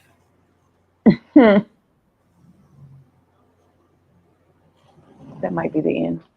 Yeah, that's from TRT, the Turkish broadcaster. Yeah. Look, Look. Gaza. There's Gaza, the little boy, Israeli boy. Little shit. A person can Okay. only be Killed born. and starved to death. Sorry, hold on. I'm trying to pop. Okay. Oh. Okay, a person can You can only read be it. born in one place. However, that same person may die several times elsewhere, in exile, in prison, and in a homeland transformed by occupation and oppression into a nightmare. Mahmoud Darwish. Okay. What you think about that? I think that's kind of pretty macabre. I'm not sure how to pronounce that word, but macabre. No, it's macabre. Macabre. Yeah, it's I pretty love that word. gross. That's a good word. Yeah, but that also from the uneducated to watch something like that, it actually maybe doesn't even come across as what it like as it should, right? You're just out on a boat looking at whatever, right? Oh, Looking at bombs being dropped. yeah. That is some pretty sick, sadistic. Thank you for that word. Yeah. It's That's like when some you pretty combine sadistic shit. and you stack all these anecdotes on top of each other, like with when what Israelis will protest for the right to rape a prisoner of war. When you juxtapose these things, that's what the people in the court system want to do, and this is what people do for vacation or to educate entertainment for their children, like You know what it reminds me of? brainwashing as entertainment. Like It reminds me of like the Mandingo fights during slavery. How is that entertainment for you? What is wrong? You are sick in the head. Cobra, is this not a French word? Because in French, if there's an e at the end, then you macabre. you pronounce the syllable at the end. I mean the consonants.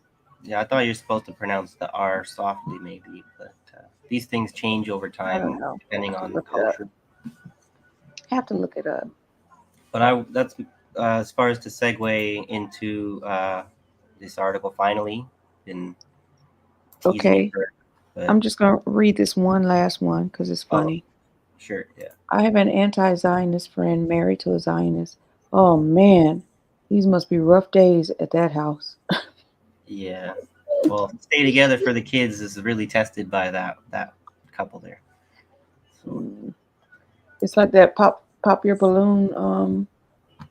I don't know if you've seen that, the balloon dating show, and you know the questions they ask, and I'm like, why are they never asking what are your politics?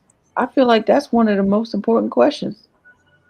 Well, not for what I think it's an Epicurean problem. That's another conversation for another day. It's for people who want to indulge in the good life, but don't think that in order to do that, you have to have no interest in politics, kind of thing. And that's not a good way to achieve any good life, right? That's a good way to become a sinister person and be completely ignorant of all the evils in the world being done in the name of not looking into it. But, this is our last story. Yeah. So as far as this port workers and what can be done to actually oppose things in Israel, one of the things that they talk about in here is not just for your own economic benefit, because it is for the workers' economic benefit to strike in over these Wait, can conditions. you read the title? Oh yeah, sorry.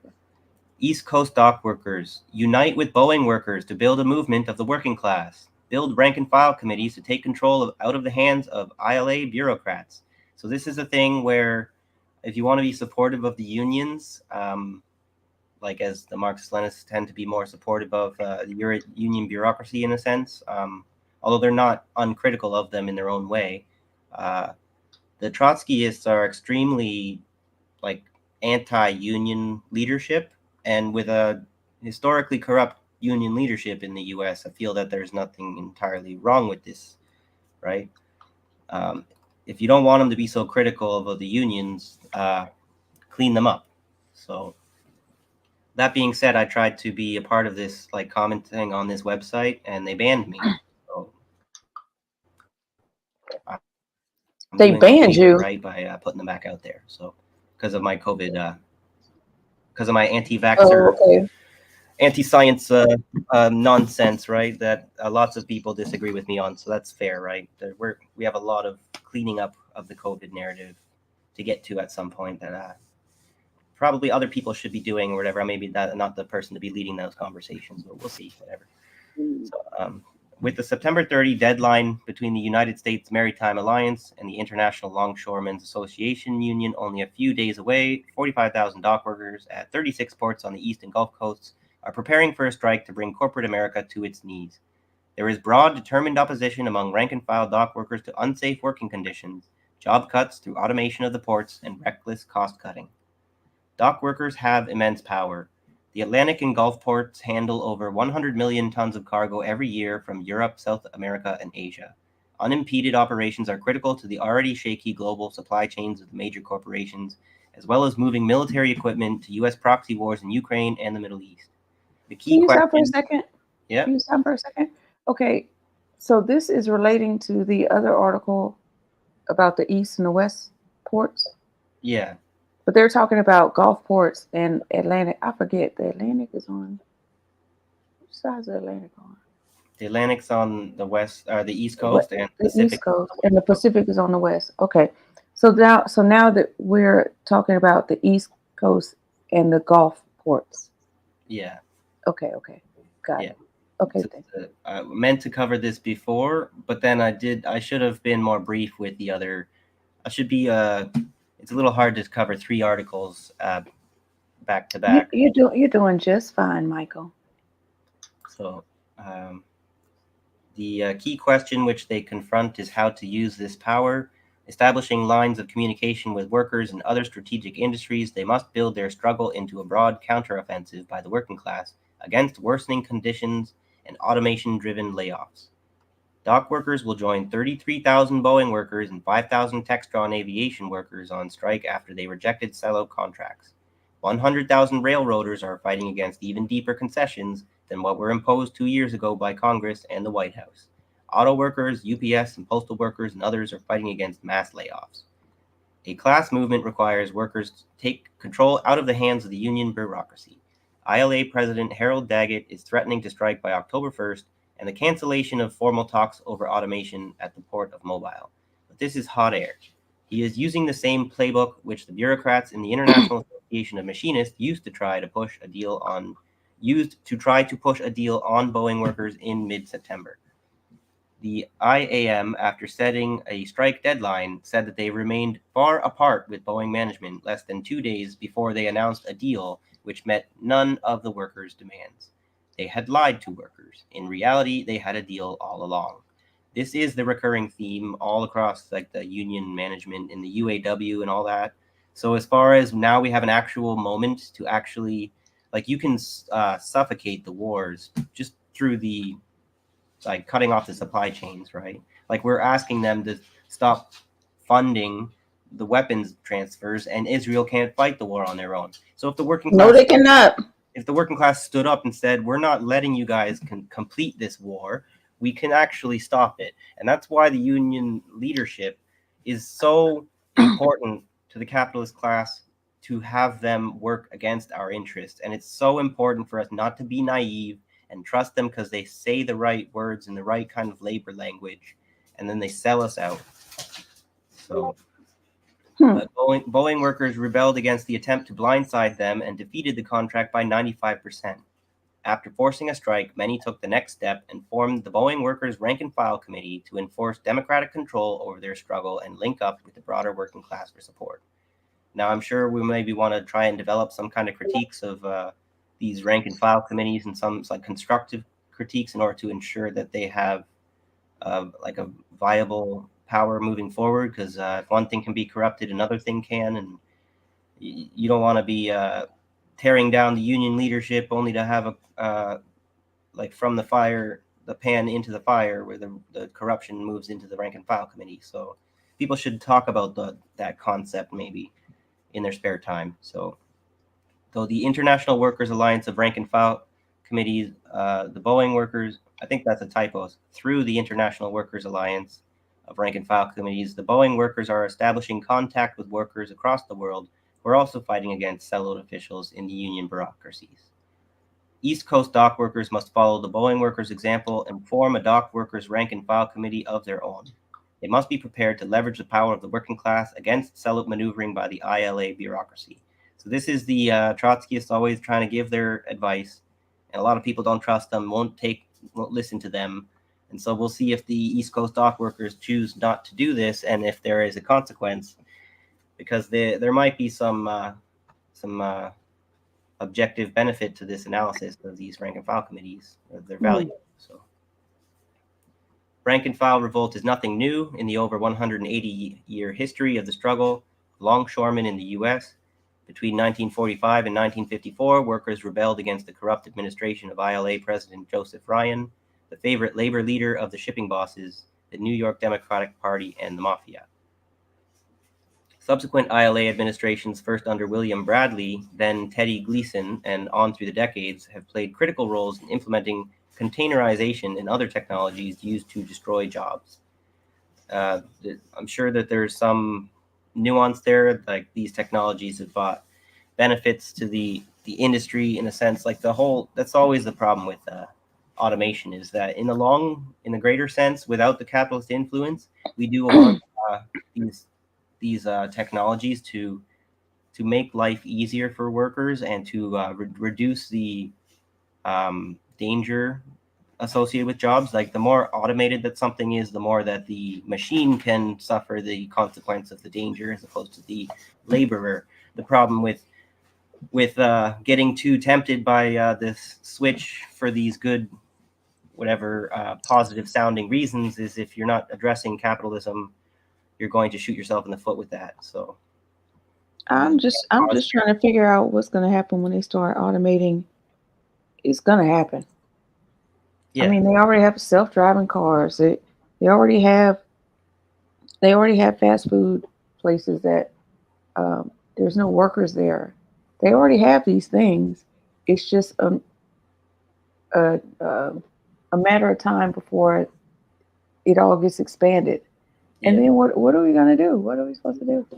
Yeah, we're in that brief window of opportunity where they're working out. They're working out the kinks, right? So in the next few attempts of them trying to automate an entire business, they're going to fail probably the first several times, and then eventually they're going to get it right. And when that happens, it'll change the industry forever, whatever industry that is. Do you think it'll be during your children's lifetime? I think it'll be within our lifetime. Within our lifetime. If this war stuff doesn't like destroy us all, the pace of this technology change, like things are, we're going to be amazed with what we're going to be capable of in 20 years if we make it that far. 20 years. So, okay. So that is our lifetime. Yeah. If the universe is willing.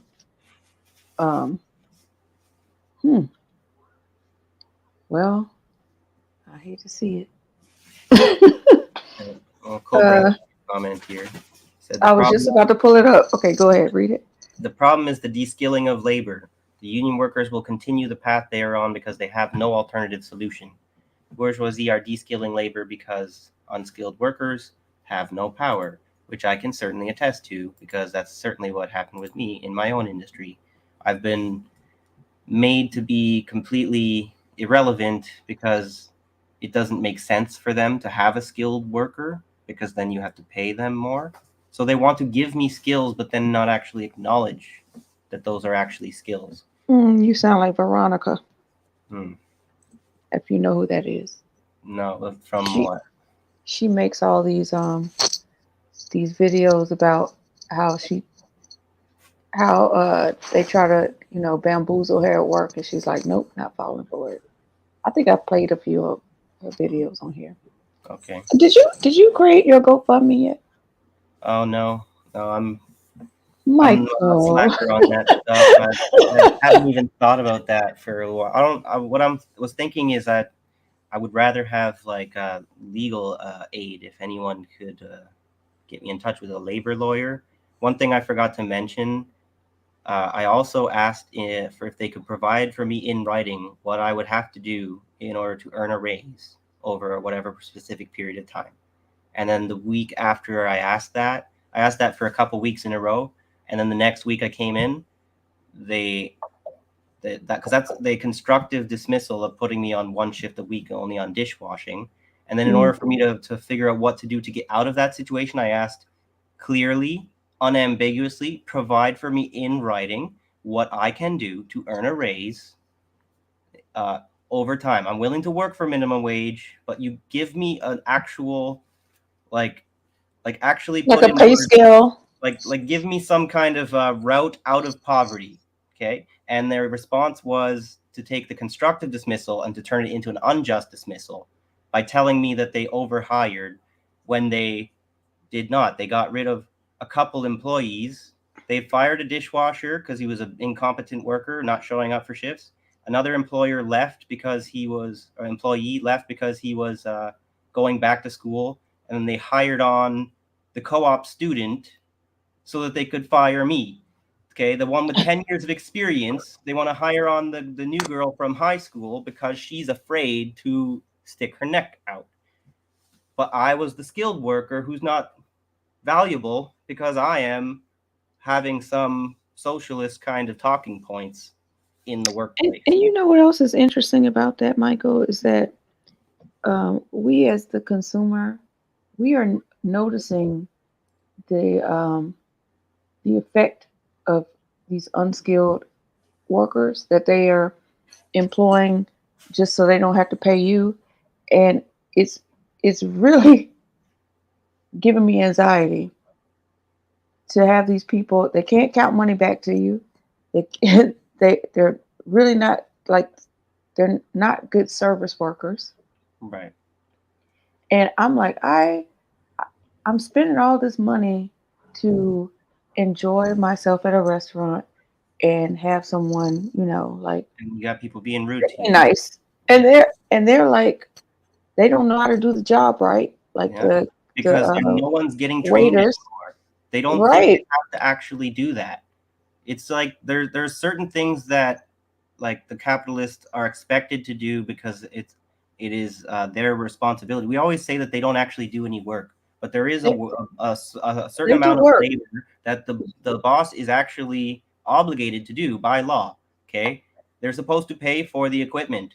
They don't fucking do that either. When the equipment starts to get dangerous and unsafe to continue to use, they do not replace it. That is not okay under the law, but they You do it anyway because there's no fucking enforcement. Okay, no accountability. you Same see thing as that far as message? That yeah, message is for you. yeah, You fuck got them, it. right? Thank you, Sean. Because they can fuck me over on a whim.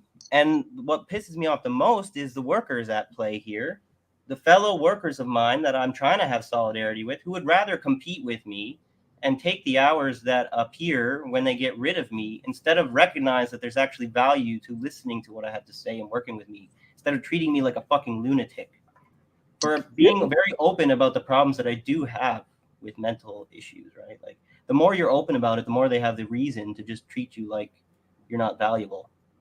Like There's like three really good, there's like four really good chats. I want to read to you, okay? sure. So one, Kill your egregore says, thanks, NAFTA. All right. Jacqueline says, I remember the son of Harry Smith saying that Harry Smith said that during the Depression in the UK, it wasn't the young people that were out of work, it was the skilled men that were unemployed. But then we have a culture that kind of likes to shit on the men, the working class men, because the patriarchy that is a problem, where the rich, wealthy men and the working class men do make more money than women. That's not good, right? But then the whole thing is, like if you actually read the Marxist theory and stuff, whatever, the family, Bella, the nuclear family is destroyed by the dynamics of capitalism, by the way that the system actually worked. Because previously, when the man could just one income could earn to provide enough to sustain an entire family, what they did was make it impossible for that man's income to be enough for the entire family. Now you have a woman who needs to make an income too, but now they make neither income enough. And so that man who has skilled labor and value to bring to society is vilified. It's the wrong man that you're punching down on. And if you could punch down like up on the right, like the powerful men, and change the dynamics of society, then you can treat men and women properly. We can stop having all this divide and conquer over this. But I mean, even the middle class are feeling it in corporate America. The amount of education that they're requiring for the amount of money that they are proposing is getting really ridiculous. Jacqueline has a question. oh, and now they're bringing back the child wage, right? So they brought the woman into the workplace, and now they're bringing the child back into the workplace. And then who's taking care of anybody? Like, sorry, Nobody. So Jacqueline, it's here. It's right here. Okay. Is the federal minimum wage of $7.25? Does that apply to everyone, or do you get paid less if you're a certain age? No. No. You don't get paid less if you're a certain age. It's the minimum wage is the minimum wage, except if you are a waitress. They have this racist the system that was initially it was created out of racism. Well, waitresses, what do they get paid? Like $2 an hour? That's the craziest thing. I was looking into, like, is it really still true that people in the States actually still get paid like only $2 an hour? Yeah, and then they make their money off of tips. Right, but the whole thing about the tips thing that people are completely in the dark about somehow is that the system of tipping only was implemented after the freedom of the slaves. These business owners in the South and stuff wanted a way to not have to actually give these newly freed slaves a wage. Money, yeah. So they implemented a tip system instead. And it's stuck all the way to today. All the way to 2024. It's and when ridiculous. You bring it up, people are so fucking implicitly racist that they treat you like an idiot for thinking that there's something that can be done about this. You cannot leave this as it is. This is so disastrous. It's been so completely harmful to the economy for not having these people paid properly all that time. You understand how much they've not been able to contribute as an economic actor because you've deprived them of the ability to do so. Say it for the people in the back. That's why reparations now. Yeah. Oh, and then I don't even know about this because I don't yeah, I'm not sure. But you get disability, right? Maybe you could speak on this. I don't. Well, these are, I think, are the legacy of the eugenics laws there. Yeah. Yeah. So I think we and it's have. also, they want to keep it's not just the physically disabled. They don't want the people like in wheelchairs and stuff in the workplace, but they also want to keep the retards and the morons, the imbeciles out where they don't want to have to help, like they don't have to take the time to let these people have a job, right? So there's a lot of intellectual abuse in, we're justified to not pay these disabled people any more money, because if we actually had to respect them, we would lose economic production because we'd be waiting for the retards to fucking catch up, or whatever is the way that. The retards. That's what that my it's a word I got to stop you. This that Yeah, stop using that word. because I'm on the disability for the mental health, so I may not be retarded, right? But the way that I've acted and stuff, being reckless, people still probably think like doesn't matter how intelligent I might sound about stuff, you're still a retard in my mind, right? Like, I don't know what that means. 15 in Alberta. I don't know what that means. Maybe that's the minimum wage. Minimum I'm wage not in sure. Alberta is 15. It's different in each provinces, so it's 16. Oh, okay. 60, I think, in Ontario now. But So maybe that was different provinces differently. So. oh, okay. And then Jacqueline says, Jacqueline said it's not shown. No, I don't know. Okay, this is like the global south where the children are forced into being main breadwinners. Well, a lot of places in the global south, they're like mining and stuff like that, and because their hands are smaller and they're like forced into it because they are bodies can fit in the shaft, you know. But yeah. Almost kind of like how when the Chinese were building the railroads because their frame was small enough to fit in those little holes and drop the dynamite and this is so fucking cool. Yeah. And they'll pull them out and they're like, well, if they make it, they make it. If they don't, they don't. Labor laws are important. Labor laws are important. Yeah, or those women who were locked into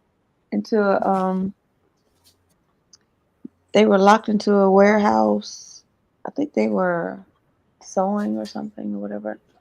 And there was a fire at the warehouse and nobody could get out because they had locked them in like prisoners. But whatever. I think we all right. Did our KYE. Yeah, I think we've done enough. We've done enough. Yeah, we've held you guys up for long enough. I'm sure there's other For places long enough, you guys I'm sure. wouldn't mind being at this moment. So, but you could have been anywhere else, and you chose to be with us, and we appreciate it. So, yeah, we'll see you on Monday. We'll see you next week. You guys know the schedule. You know what's going on. So good night, Jacqueline. And good night, everybody. Don't forget to like, subscribe, and share. And thank you for being a part of our family. We really appreciate you. Check out the other shows throughout the week: Civilian Discourse and Black Life and Tin Rabbit. We'd appreciate that. Subscribe if you haven't already. I'm sure we've already said that like 5 times. we got to keep reminding ourselves to say it, even if we don't like to. So, yeah. All right, Michael. Great show. You did a wonderful job, and I appreciate you. Thank you. You too. I'll see you next week. See you on the other side. Have a good night, everybody.